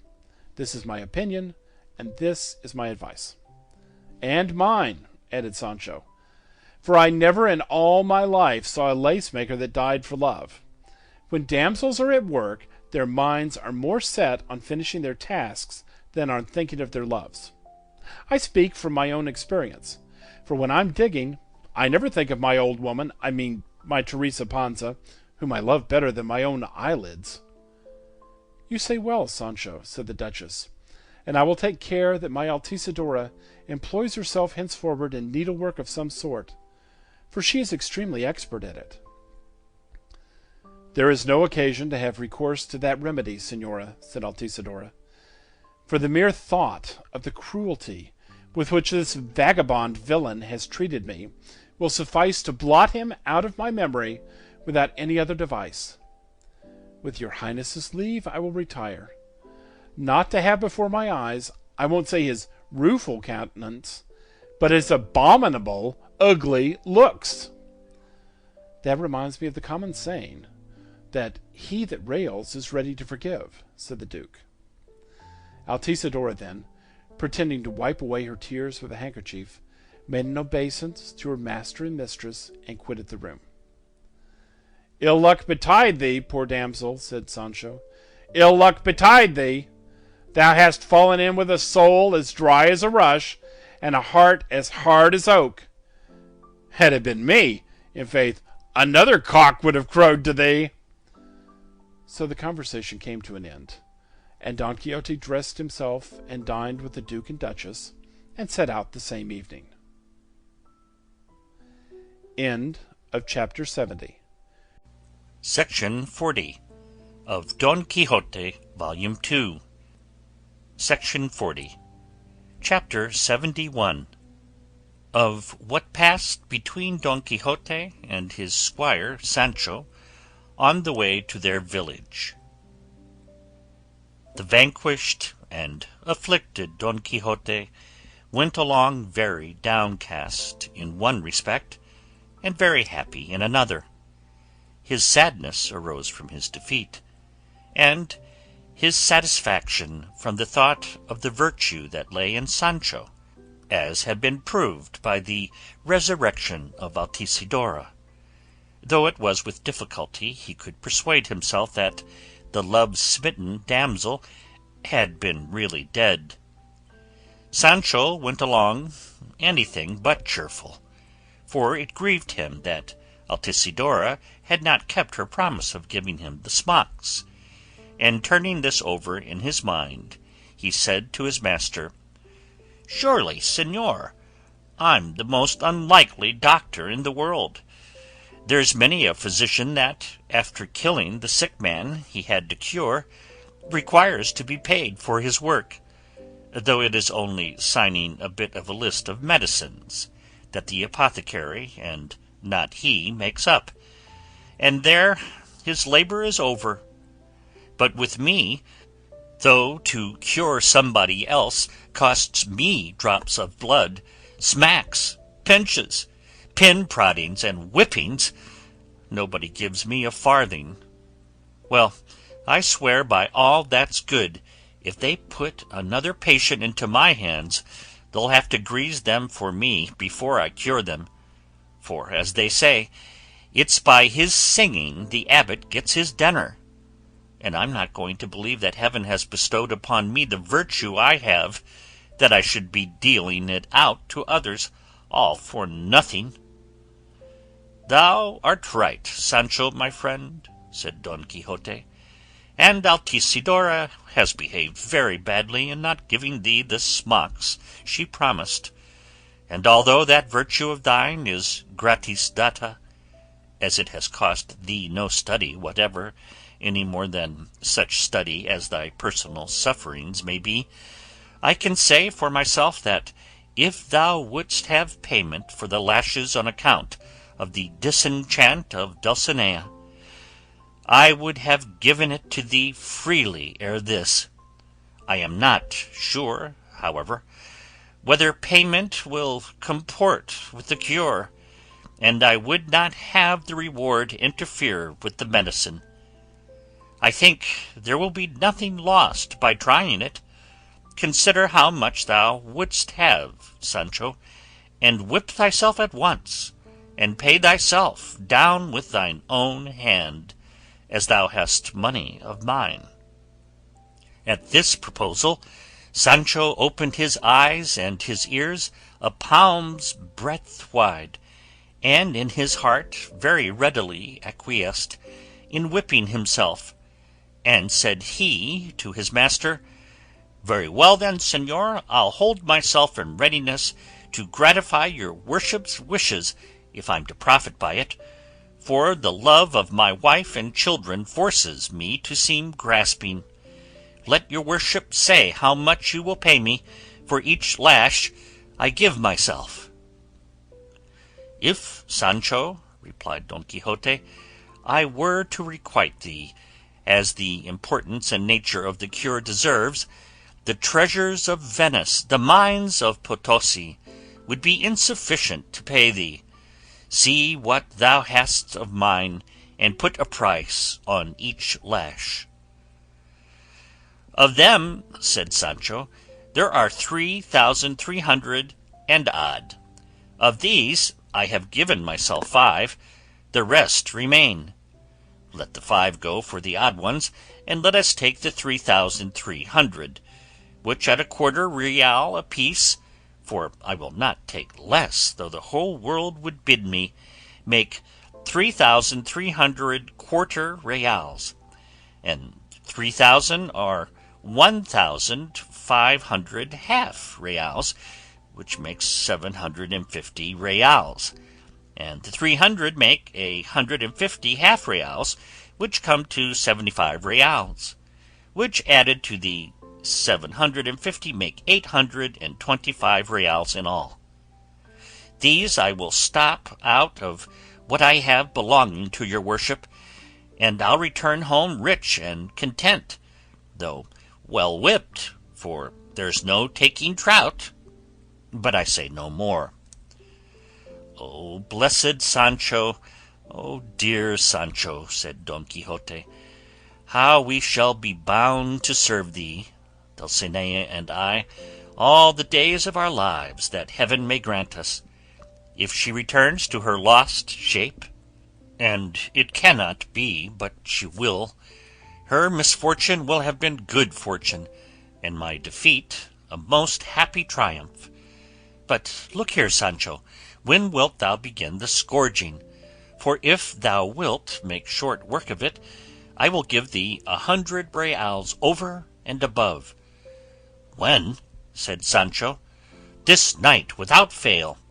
Let your worship order it, so that we pass it out of doors and in the open air, and I'll scarify myself. Night, longed for by Don Quixote with the greatest anxiety in the world, came at last, though it seemed to him that the wheels of Apollo's car had broken down, and that the day was drawing itself out longer than usual, just as is the case with lovers, who never make the reckoning of their desires agree with time. They made their way at length in among some pleasant trees that stood a little distance from the road, and there, vacating Rocinante's saddle and Dapple's pack-saddle, they stretched themselves on the green grass and made their supper off Sancho's stores, and he, making a powerful and flexible whip out of Dapple's halter and headstall, retreated about 20 paces from his master among some beech trees. Don Quixote, seeing him march off with such resolution and spirit, said to him, Take care, my friend, not to cut thyself to pieces. Allow the lashes to wait for one another, and do not be in so great a hurry as to run thyself out of breath midway. I mean, do not lay on so strenuously as to make thy life fail thee before thou hast reached the desired number, and that thou mayest not lose by a card too much or too little. I will station myself apart, and count on my rosary here the lashes thou givest thyself. May heaven help thee, as thy good intention deserves. Pledges don't distress a good payer, said Sancho. I mean to lay on in such a way as, without killing myself, to hurt myself, for in that, no doubt, lies the essence of this miracle. He then stripped himself from the waist upwards, and snatching up the rope he began to lay on, and Don Quixote to count the lashes. He might have given himself 6 or 8 when he began to think the joke no trifle, and its price very low, and holding his hand for a moment, he told his master that he cried off on the score of a blind bargain, for each of those lashes ought to be paid for at the rate of half a real instead of a quarter. Go on, Sancho, my friend, and be not disheartened, said Don Quixote, for I double the stakes as to price. In that case, said Sancho, in God's hand be it, and let it rain lashes. But the rogue no longer laid them on his shoulders, but laid on to the trees, with such groans every now and then, that one would have thought at each of them his soul was being plucked up by the roots. Don Quixote, touched to the heart, and fearing he might make an end of himself, and that through Sancho's imprudence he might miss his own object, said to him, As thou livest, my friend, let the matter rest where it is, for the remedy seems to me a very rough one, and it will be well to have patience. Zamora was not won in an hour. If I have not reckoned wrong, thou hast given thyself over 1,000 lashes. That is enough for the present. For the ass, to put it in homely phrase, bears the load, but not the overload. No, no, señor, replied Sancho, it shall never be said of me, the money paid, the arms broken. Go back a little further, your worship, and let me give myself at any rate 1,000 lashes more, for in a couple of bouts like this we shall have finished off the lot, and there will be even cloth to spare." "As thou art in such a willing mood," said Don Quixote, "may heaven aid thee. Lay on, and I'll retire." Sancho returned to his task with so much resolution that he soon had the bark stripped off several trees, such was the severity with which he whipped himself; and one time, raising his voice and giving a beech a tremendous lash, he cried out, "Here dies Samson, and all with him." At the sound of his piteous cry, and the stroke of the cruel lash, Don Quixote ran to him at once, and seizing the twisted halter that served him for a courbash, said to him, "Heaven forbid, Sancho, my friend, that to please me thou shouldst lose thy life, which is needed for the support of thy wife and children. Let Dulcinea wait for a better opportunity, and I will content myself with a hope soon to be realized, and have patience until thou hast gained fresh strength, so as to finish off this business to the satisfaction of everybody. As your worship will have it, so, señor, so be it. But throw your cloak over my shoulders, for I'm sweating, and I don't want to take cold. It's a risk that novice disciplinants run." Don Quixote obeyed, and stripping himself covered Sancho, who slept until the sun woke him. They then resumed their journey, which for the time being they brought to an end at a village that lay 3 leagues farther on. They dismounted at a hostelry, which Don Quixote recognized as such, and did not take to be a castle with moat, turrets, portcullis, and drawbridge; for ever since he had been vanquished he talked more rationally about everything, as will be shown presently. They quartered him in a room on the ground floor, where, in place of leather hangings, there were pieces of painted serge, such as they commonly use in villages. On one of them was painted, by some very poor hand, the rape of Helen, when the bold guest carried her off from Menelaus, and on the other was the story of Dido and Aeneas, she on the high tower, as though she were making signals with a half sheet to her fugitive guest, who was out at sea, flying in a frigate or brigantine. He noticed in the 2 stories that Helen did not go very reluctantly, for she was laughing slyly and roguishly; but the fair Dido was shown dropping tears the size of walnuts from her eyes. Don Quixote, as he looked at them, observed, "Those 2 ladies were very unfortunate not to have been born in this age, and I unfortunate above all men not to have been born in theirs.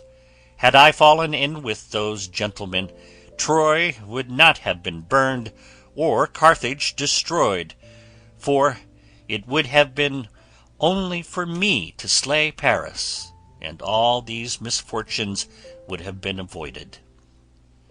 "I'll lay a bet," said Sancho, "that before long there won't be a tavern, roadside inn, hostelry, or barber shop where the story of our doings won't be painted up, but I'd like it painted by the hand of a better painter than painted these."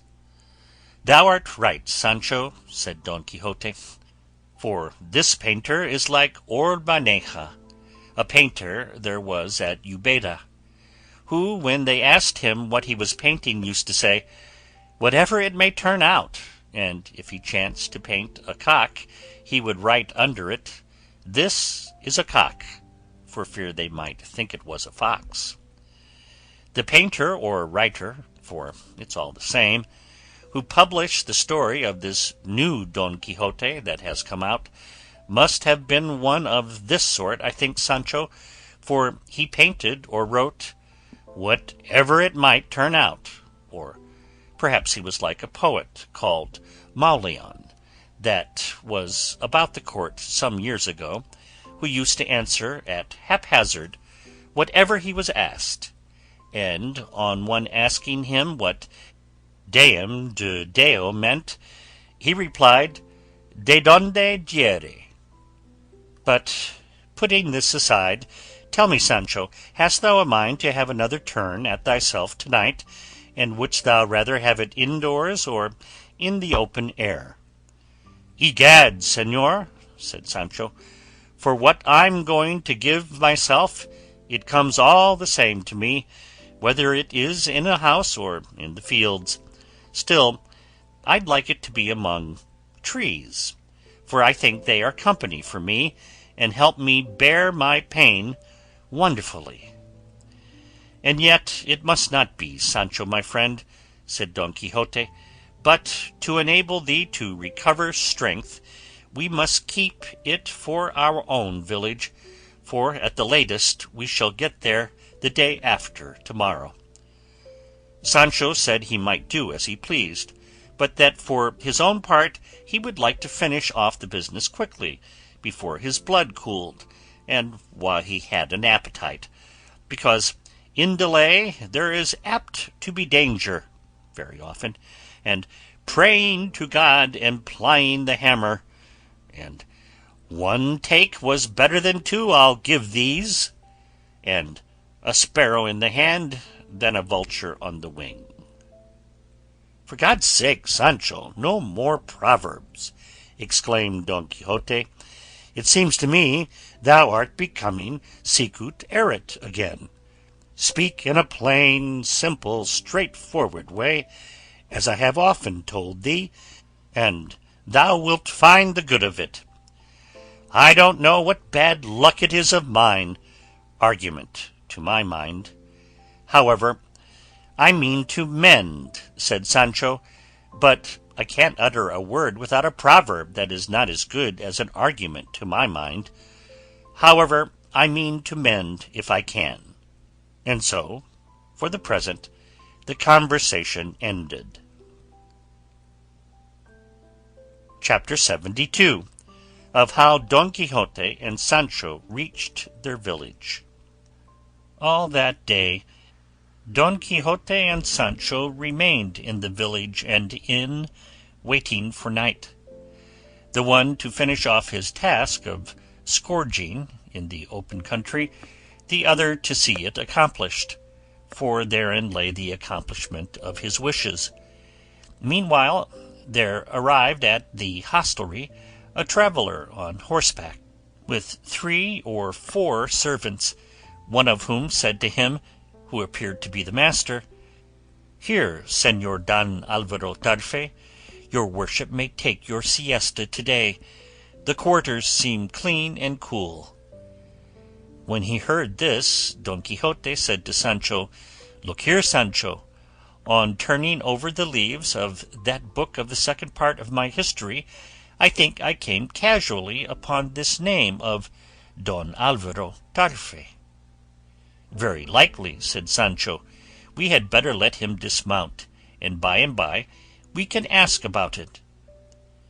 The gentleman dismounted, and the landlady gave him a room on the ground floor opposite Don Quixote's, and adorned with painted serge hangings of the same sort. The newly arrived gentleman put on a summer coat, and coming out to the gateway of the hostelry, which was wide and cool, addressing Don Quixote, who was pacing up and down there, he asked, In what direction your worship bound, gentle sir? To a village near this, which is my own village, replied Don Quixote. And your worship, where are you bound for? I am going to Granada, señor, said the gentleman, to my own country. And a goodly country, said Don Quixote, but will your worship do me the favour of telling me your name, for it strikes me it is of more importance to me to know it than I can tell you.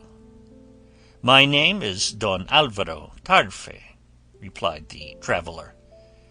To which Don Quixote returned, I have no doubt whatever that your worship is that Don Alvaro Tarfe who appears in print in the second part of the history of Don Quixote of La Mancha, lately printed and published by a new author. I am the same, replied the gentleman, and that same Don Quixote, the principal personage in the said story, was a very good friend of mine, and it was I who took him away from home, or at least induced him to come to some jousts that were to be held at Saragossa, whither I was going myself. Indeed, I showed him many kindnesses, and saved him from having his shoulders touched up by the executioner, because of his extreme rashness. Tell me, Señor Don Alvaro, said Don Quixote, am I at all like that Don Quixote you talk of? No, indeed, replied the traveller, not a bit. And that Don Quixote, said our one, had he with him a squire called Sancho Panza? He had, said Don Alvaro, but though he had the name of being very droll, I never heard him say anything that had any drollery in it. That I can well believe, said Sancho at this, for to come out with drolleries is not in everybody's line, and that Sancho your worship speaks of, gentle sir, must be some great scoundrel, dunderhead, and thief, all in one, for I am the real Sancho Panza, and I have more drolleries than if it rained them. Let your worship only try. Come along with me for a year or so, and you will find they fall from me at every turn, and so rich and so plentiful that mostly I don't know what I am saying, I make everybody that hears me laugh. And the real Don Quixote of La Mancha, the famous, the valiant, the wise, the lover, the righter of wrongs, the guardian of minors and orphans, the protector of widows, the killer of damsels, he who has for his sole mistress the peerless Dulcinea del Toboso, is this gentleman before you, my master. All other Don Quixotes and all other Sancho Panzas are dreams and mockeries. By God, I believe it, said Don Alvaro, for you have uttered more drolleries, my friend, in the few words you have spoken, than the other Sancho Panza in all I ever heard from him, and they were not a few. He was more greedy than well spoken, and more dull than droll, and I am convinced that the enchanters who persecute Don Quixote the Good have been trying to persecute me with Don Quixote the Bad. But I don't know what to say, for I am ready to swear I left him shut up in the Casa del Nuncio at Toledo. And here another Don Quixote turns up, though a very different one from mine. I don't know whether I am good, said Don Quixote, but I can safely say that I am not the bad, and to prove it, let me tell you, Señor Don Alvaro Tarfe, I have never in my life been in Saragossa.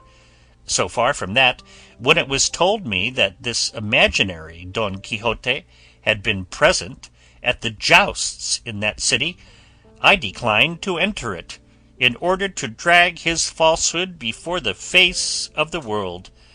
And so I went on straight to Barcelona, the treasure house of courtesy, haven of strangers, asylum of the poor, home of the valiant champion of the wronged, pleasant exchange of firm friendships, and city unrivalled in sight and beauty.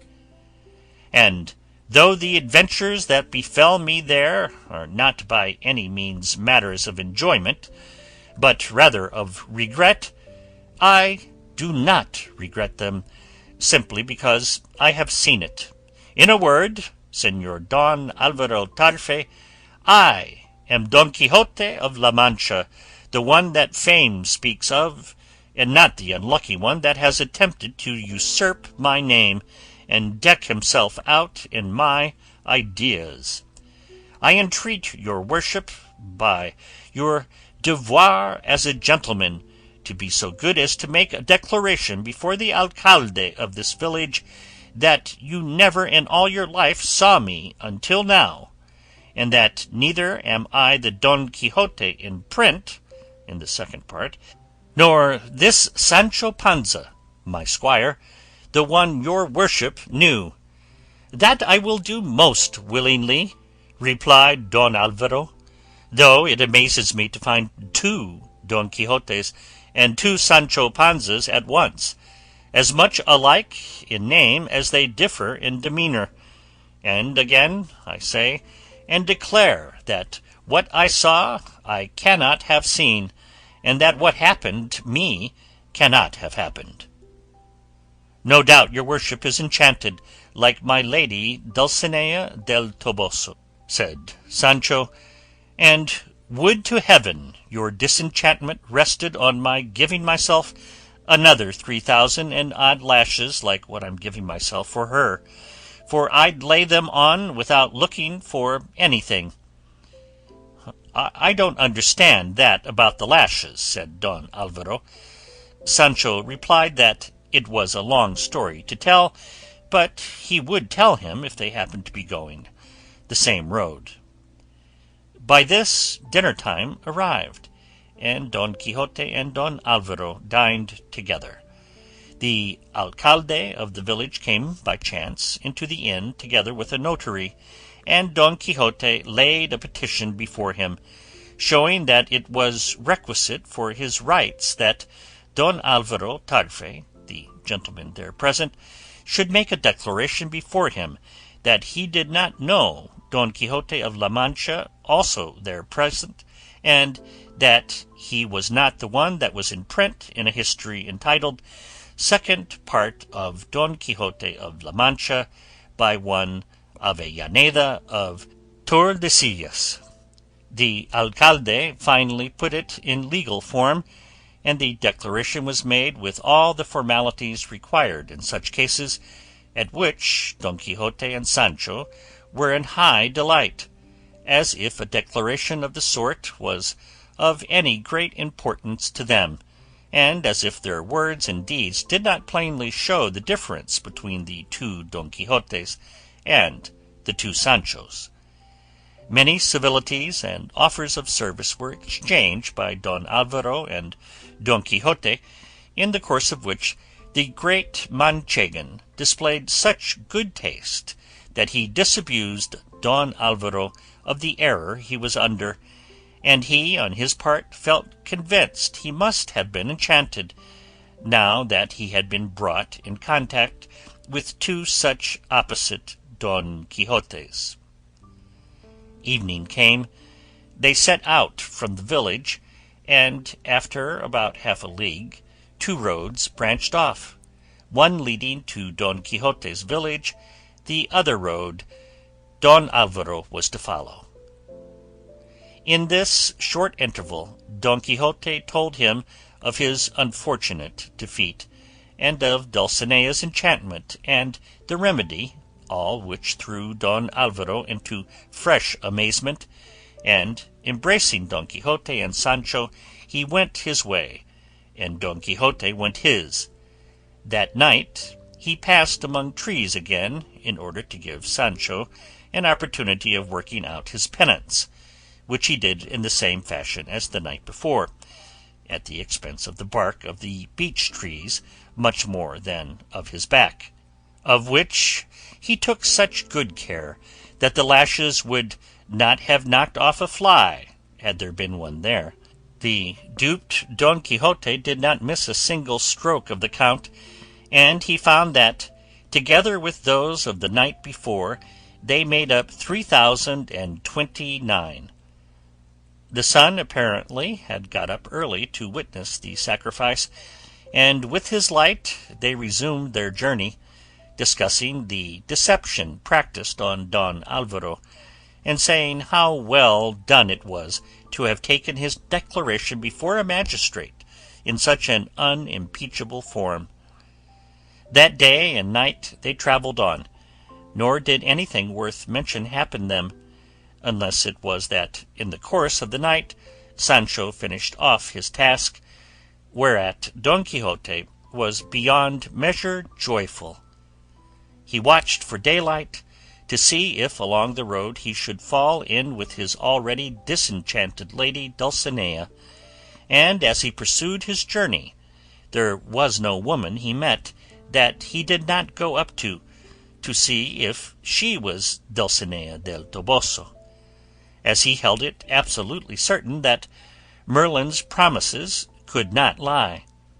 Full of these thoughts and anxieties, they ascended a rising ground, wherefrom they descried their own village, at the sight of which Sancho fell on his knees, exclaiming, "Open thine eyes, longed for home, and see how thy son Sancho Panza comes back to thee, if not very rich, very well whipped. Open thine arms, and receive, too, thy son Don Quixote, who, if he comes vanquished by the arm of another, comes victor over himself, which, as he himself has told me, is the greatest victory anyone can desire. I'm bringing back money, for if I was well whipped, I went mounted like a gentleman." "Have done with these fooleries," said Don Quixote. "Let us push on straight and get to our own place, where we will give free range to our fancies, and settle our plans for our future pastoral life." With this they descended the slope, and directed their steps to their village.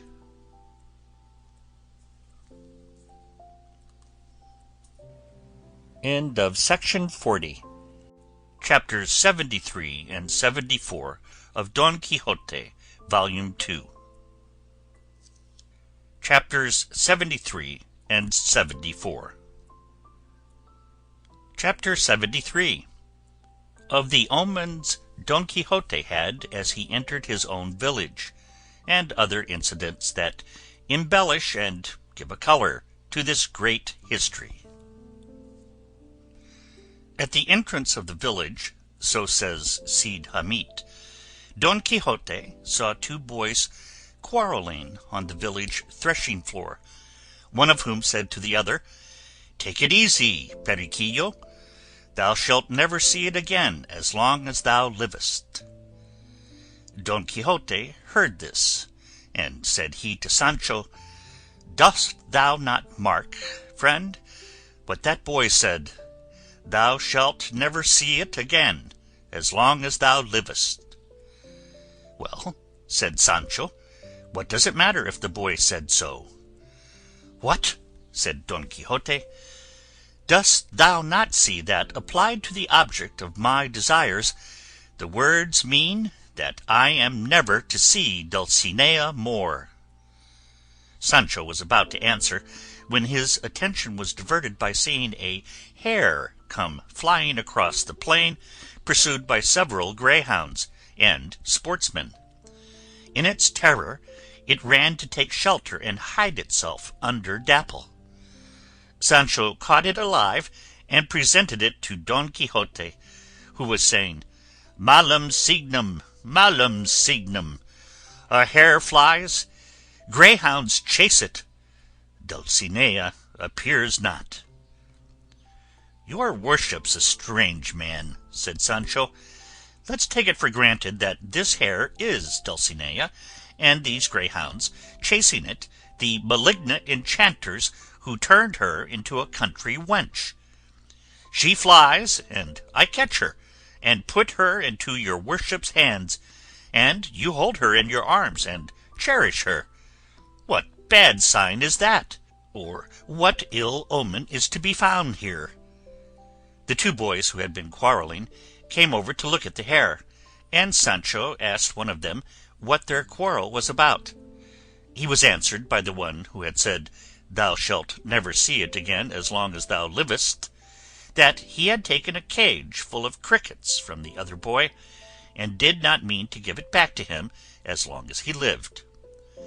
Sancho took out 4 cuartos from his pocket, and gave them to the boy for the cage, which he placed in Don Quixote's hands, saying, "There, señor, there are the omens broken and destroyed, and they have no more to do with our affairs, to my thinking, fool as I am, than with last year's clouds. And if I remember rightly, I have heard the curate of our village say that it does not become Christians or sensible people to give any heed to these silly things. And even you yourself said the same to me some time ago, telling me that all Christians who minded omens were fools.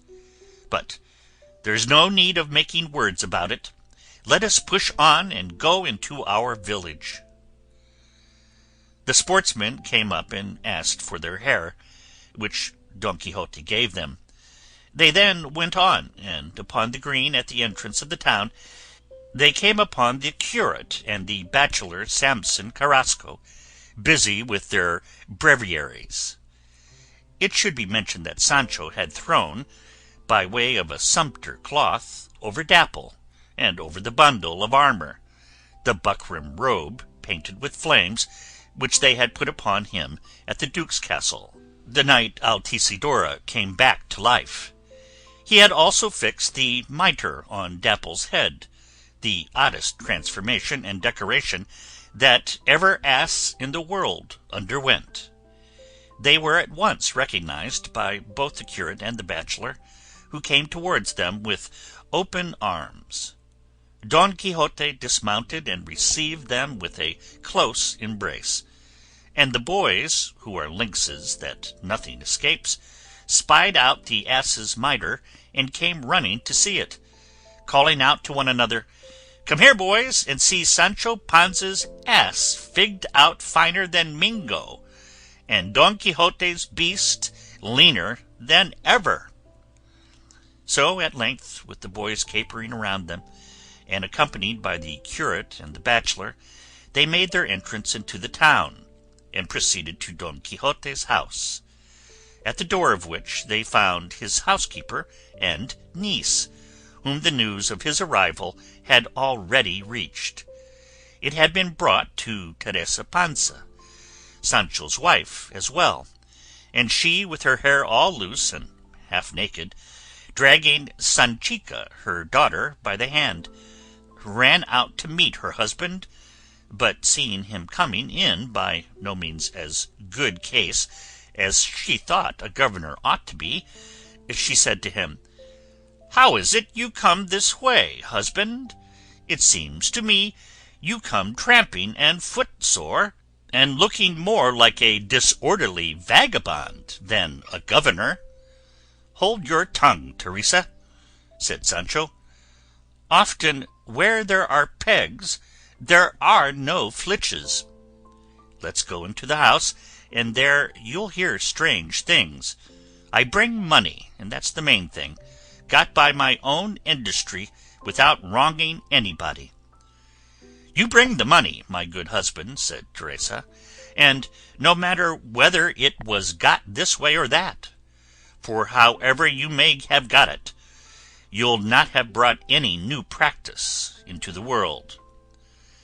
Sanchica embraced her father, and asked him if he had brought her anything, for she had been looking out for him as for the showers of May. And she, taking hold of him by the girdle on one side, and his wife by the hand, while the daughter led Dapple, they made for their house, leaving Don Quixote in the hands of his niece and housekeeper, and in the company of the curate and the bachelor. Don Quixote at once, without any regard to time or season, withdrew in private with the bachelor and the curate, and in a few words told them of his defeat, and of the engagement he was under not to quit his village for a year, which he meant to keep to the letter, without departing a hair's breadth from it, as became a knight-errant, bound by scrupulous good faith and the laws of knight-errantry, and of how he thought of turning shepherd for that year, and making his diversion in the solitude of the fields, where he could with perfect freedom give range to his thoughts of love, while he followed the virtuous pastoral calling, and he besought them, if they had not a great deal to do and were not prevented by more important business, to consent to be his companions, for he would buy sheep enough to qualify them for shepherds. And the most important point of the whole affair, he could tell them, was settled, for he had given them names that would fit them to a T. The curate asked what they were. Don Quixote replied that he himself was to be called the shepherd Quixotice, and the bachelor the shepherd Carrascon, and the curate the shepherd Curambro, and Sancho Panza the shepherd Pancino. Both were astounded at Don Quixote's new craze. However, lest he should once more make off out of the village from them in pursuit of his chivalry, they, trusting that in the course of the year he might be cured, fell in with his new project, applauded his crazy idea as a bright one, and offered to share the life with him. "And what's more," said Samson Carrasco, "I am, as all the world knows, a very famous poet, and I'll be always making verses, pastoral or courtly, or as it may come into my head, to pass away our time in those secluded regions where we shall be roaming. But what is most needful, sirs, is that each of us should choose the name of the shepherdess he means to glorify in his verses, and that we should not leave a tree, be it ever so hard, without riding up and carving her name on it, as is the habit and custom of love-smitten shepherds."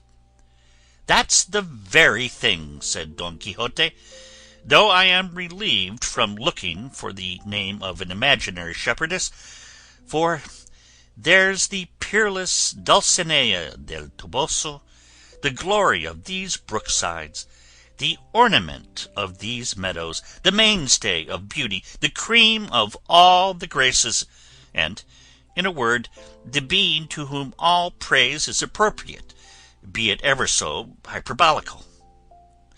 "Very true," said the curate, "but we, the others, must look out for accommodating shepherdesses that will answer our purpose one way or another.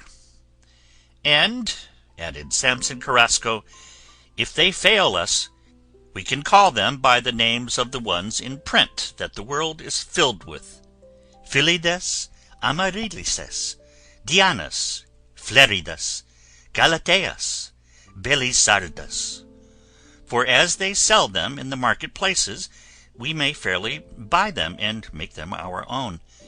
If my lady, or I should say my shepherdess, happens to be called Anna, I'll sing her praises under the name of Anyarda, and if Francisca, I'll call her Francenia, and if Lucia, Lucinda, for it all comes to the same thing.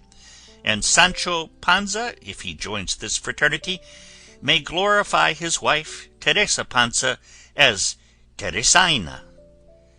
Don Quixote laughed at the adaptation of the name, and the curate bestowed vast praise upon the worthy and honourable resolution he had made, and again offering to bear him company all the time that he could spare from his imperative duties.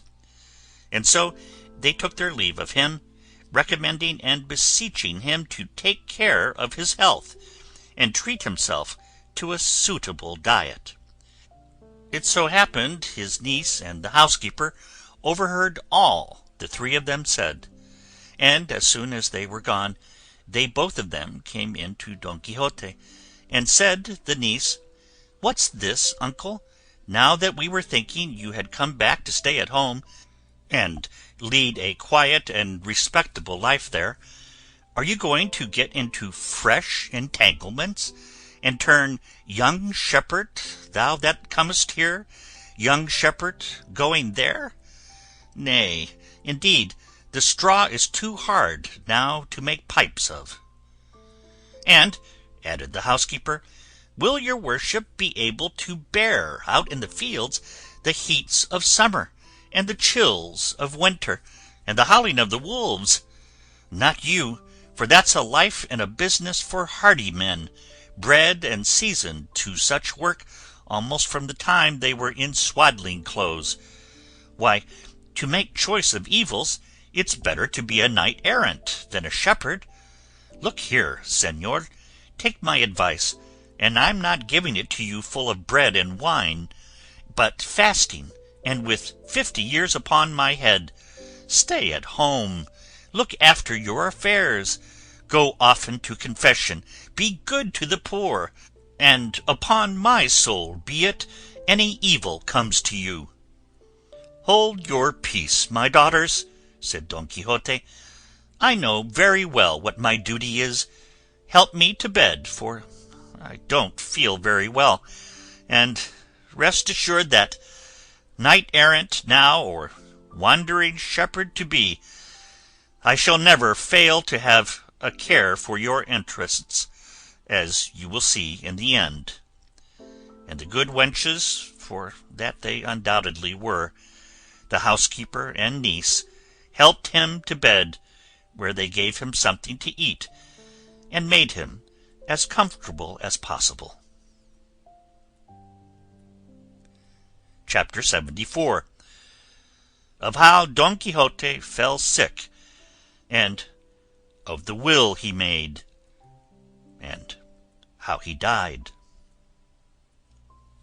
As nothing that is man's can last for ever, but all tends ever downwards from its beginning to its end, and above all man's life, and as Don Quixote's enjoyed no special dispensation from heaven to stay its course, its end and close came when he least looked for it. For, whether it was the dejection the thought of his defeat produced, or of heaven's will that so ordered it, a fever settled upon him and kept him in his bed for 6 days, during which he was often visited by his friends, the curate, the bachelor, and the barber, while his good squire, Sancho Panza, never quitted his bedside. They, persuaded that it was grief at finding himself vanquished, and the object of his heart, the liberation and disenchantment of Dulcinea, unattained, that kept him in this state, strove by all the means in their power to cheer him up, the bachelor bidding him take heart and get up to begin his pastoral life, for which he himself, he said, had already composed an eclogue that would take the shine out of all Sanazaro had ever written, and had bought with his own money 2 famous dogs to guard the flock, one called Barcino and the other Butron, which a herdsman of Quintanar had sold him. But for all this, Don Quixote could not shake off his sadness. His friends called in the doctor, who felt his pulse and was not very well satisfied with it, and said that in any case it would be well for him to attend to the health of his soul, as that of his body was in a bad way. Don Quixote heard this calmly, but not so his housekeeper, his niece, and his squire, who fell weeping bitterly, as if they had him lying dead before them. The doctor's opinion was that melancholy and depression were bringing him to his end. Don Quixote begged them to leave him to himself, as he had a wish to sleep a little. They obeyed, and he slept at one stretch, as the saying is, more than 6 hours, so that the housekeeper and niece thought he was going to sleep forever. But at the end of that time he woke up, and in a loud voice exclaimed, "Blessed be Almighty God, who has shown me such goodness. In truth, his mercies are boundless, and the sins of men can neither limit them nor keep them back."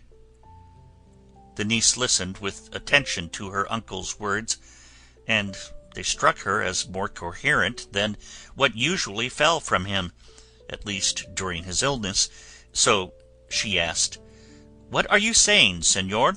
Has anything strange occurred? What mercies or what sins of men are you talking of?" "The mercies, niece," said Don Quixote, "are those that God has this moment shown me, and with him, as I said, my sins are no impediment to them. My reason is now free and clear, rid of the dark shadows of ignorance that my unhappy constant study of those detestable books of chivalry cast over it. Now I see through their absurdities and deceptions, and it only grieves me that this destruction of my illusions has come so late that it leaves me no time to make some amends by reading other books that might be a light to my soul. Niece, I feel myself at the point of death, and I would fain meet it in such a way as to show that my life has not been so ill that I should leave behind me the name of a madman. For though I have been one, I would not that the fact should be made plainer at my death. Call in to me, my dear, my good friends the curate, the bachelor Samson Carrasco, and Master Nicholas, the barber, for I wish to confess and make my will." But his niece was saved the trouble by the entrance of the three. The instant Don Quixote saw them, he exclaimed, "Good news for you, good sirs, that I am no longer Don Quixote of La Mancha, but Alonso Quijano, whose way of life won for him the name of good. Now am I the enemy of Amadis of Gaul, and of the whole countless troop of his descendants.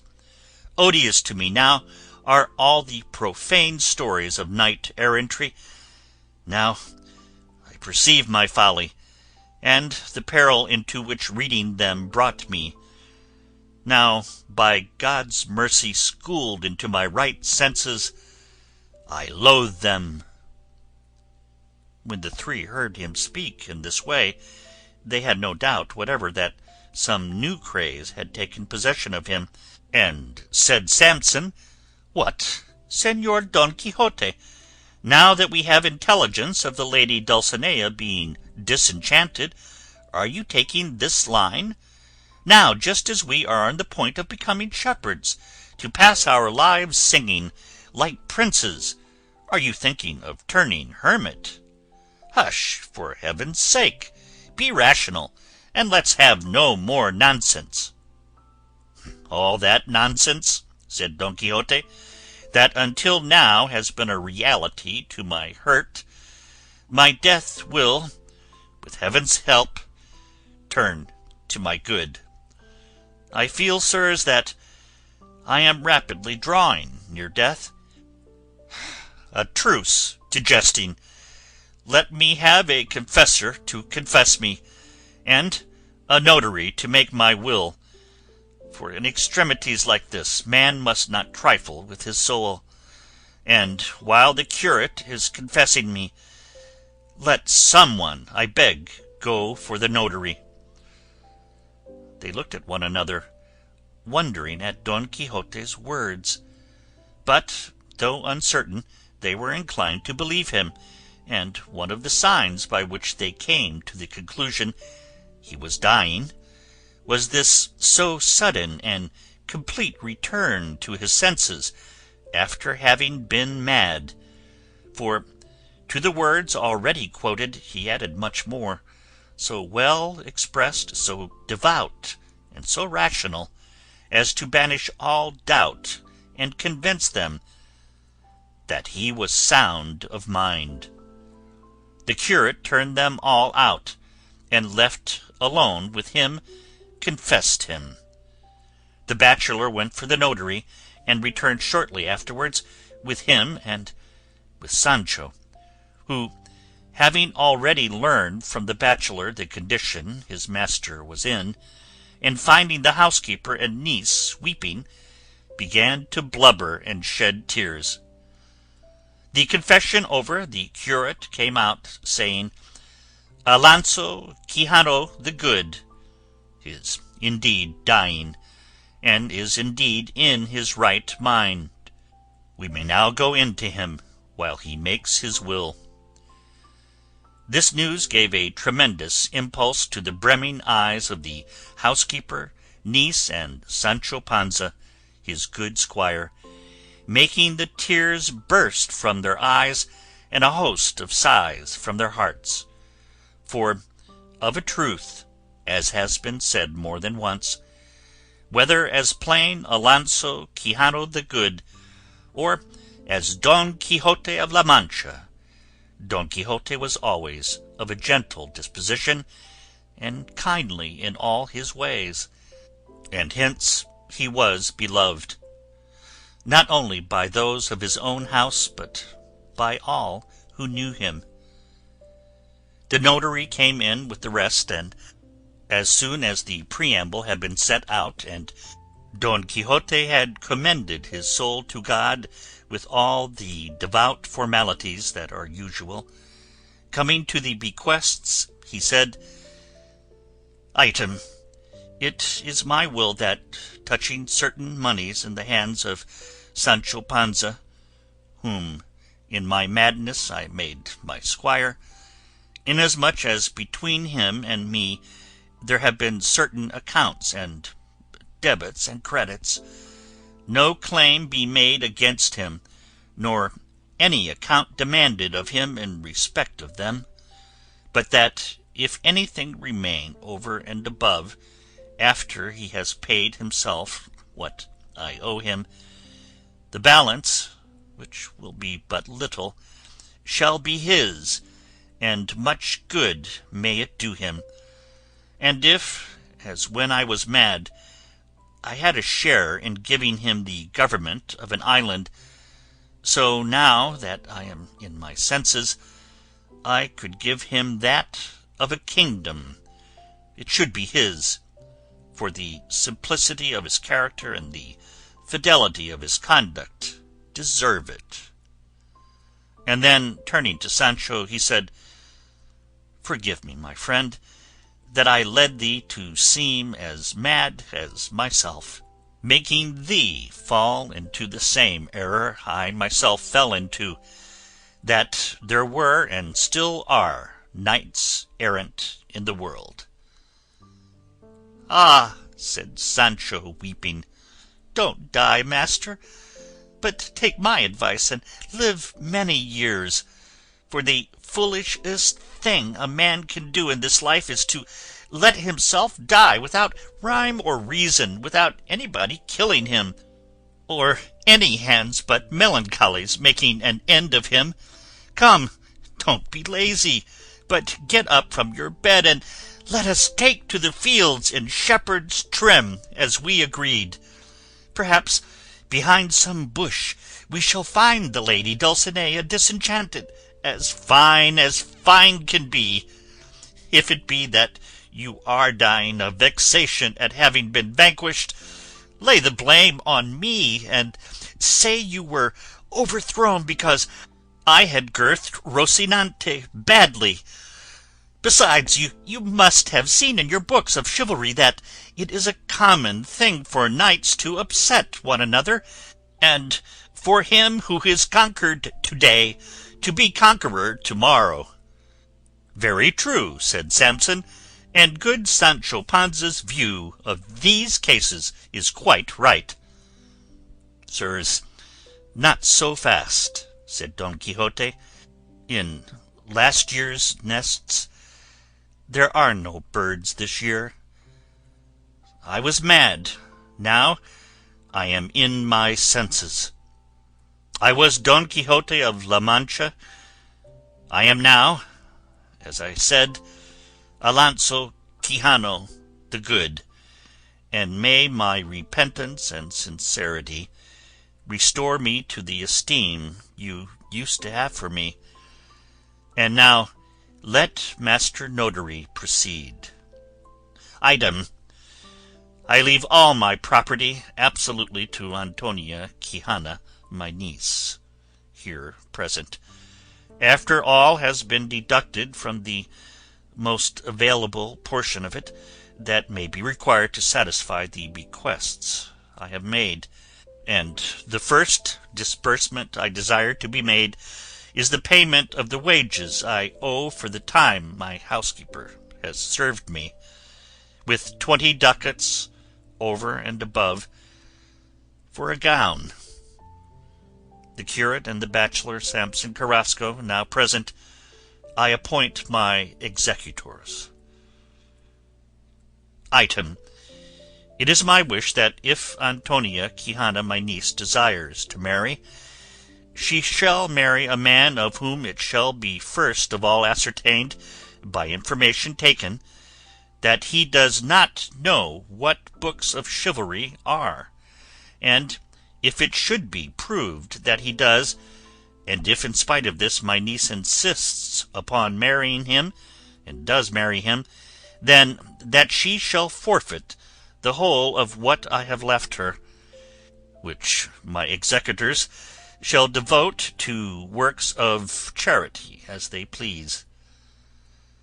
Item: I entreat the aforesaid gentlemen, my executors, that if any happy chance should lead them to discover the author who is said to have written a history now going about under the title of Second Part of the Achievements of Don Quixote of La Mancha, they beg of him on my behalf, as earnestly as they can, to forgive me for having been, without intending it, the cause of his writing so many and such monstrous absurdities as he has written in it, for I am leaving the world with a feeling of compunction at having provoked him to write them. With this he closed his will, and a faintness coming over him, he stretched himself out at full length on the bed. All were in a flutter, and made haste to relieve him, and during the 3 days he lived after that on which he made his will, he fainted away very often. The house was all in confusion, but still the niece and the housekeeper drank, and Sancho Panza enjoyed himself, for inheriting property wipes out or softens down in the air the feeling of grief the dead man might be expected to leave behind him. At last Don Quixote's end came, after he had received all the sacraments, and had in full and forcible terms expressed his detestation of books of chivalry. The notary was there at the time, and he said that in no book of chivalry had he ever read of any knight-errant dying in his bed so calmly and so like a Christian as Don Quixote, who, amid the tears and lamentations of all present, yielded up his spirit, that is to say, died. On perceiving it, the curate begged the notary to bear witness that Alonso Quijano the Good, commonly called Don Quixote of La Mancha, had passed away from this present life, and died naturally, and said he desired this testimony in order to remove the possibility of any author save Cide Hamete Benengeli bringing him to life again falsely and making interminable stories out of his achievements.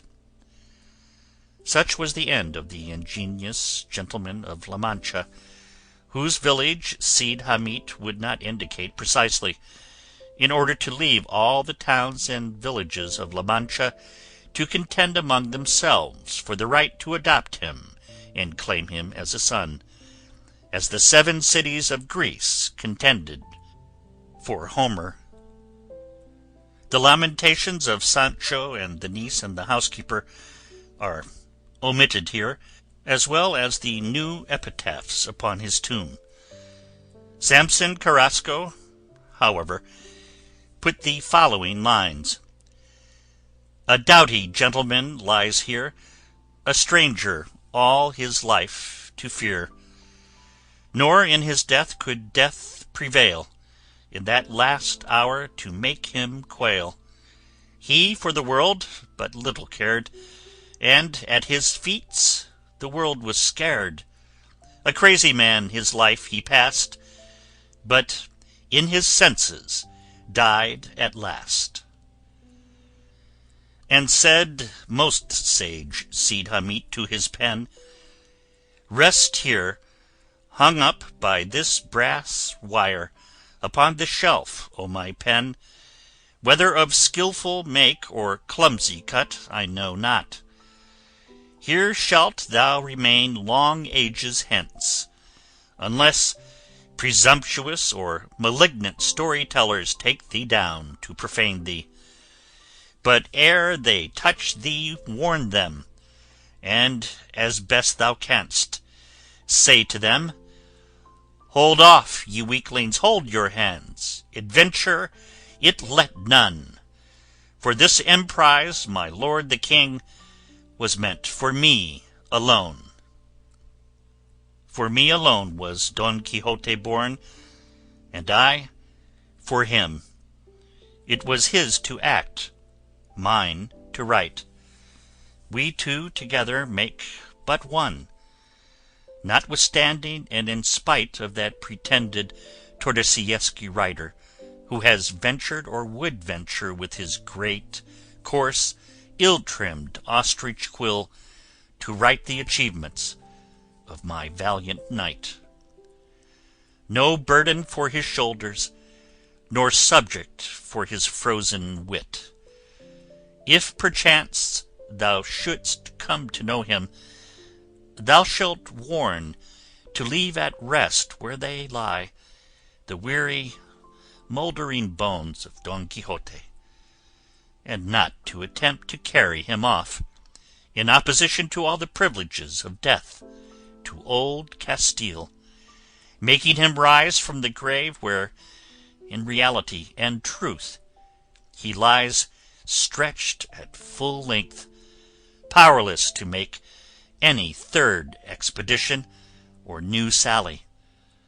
For the 2 that he has already made, so much to the enjoyment and approval of everybody to whom they have become known, in this as well as in foreign countries, are quite sufficient for the purpose of turning into ridicule the whole of those made by the whole set of the knights-errant, and so doing shalt thou discharge thy Christian calling, giving good counsel to one that bears ill will to thee, and I shall remain satisfied and proud to have been the first who has ever enjoyed the fruit of his writings as fully as he could desire, for my desire has been no other than to deliver over to the detestation of mankind the false and foolish tales of the books of chivalry,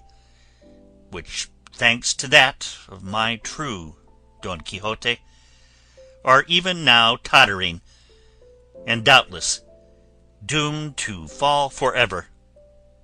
Farewell.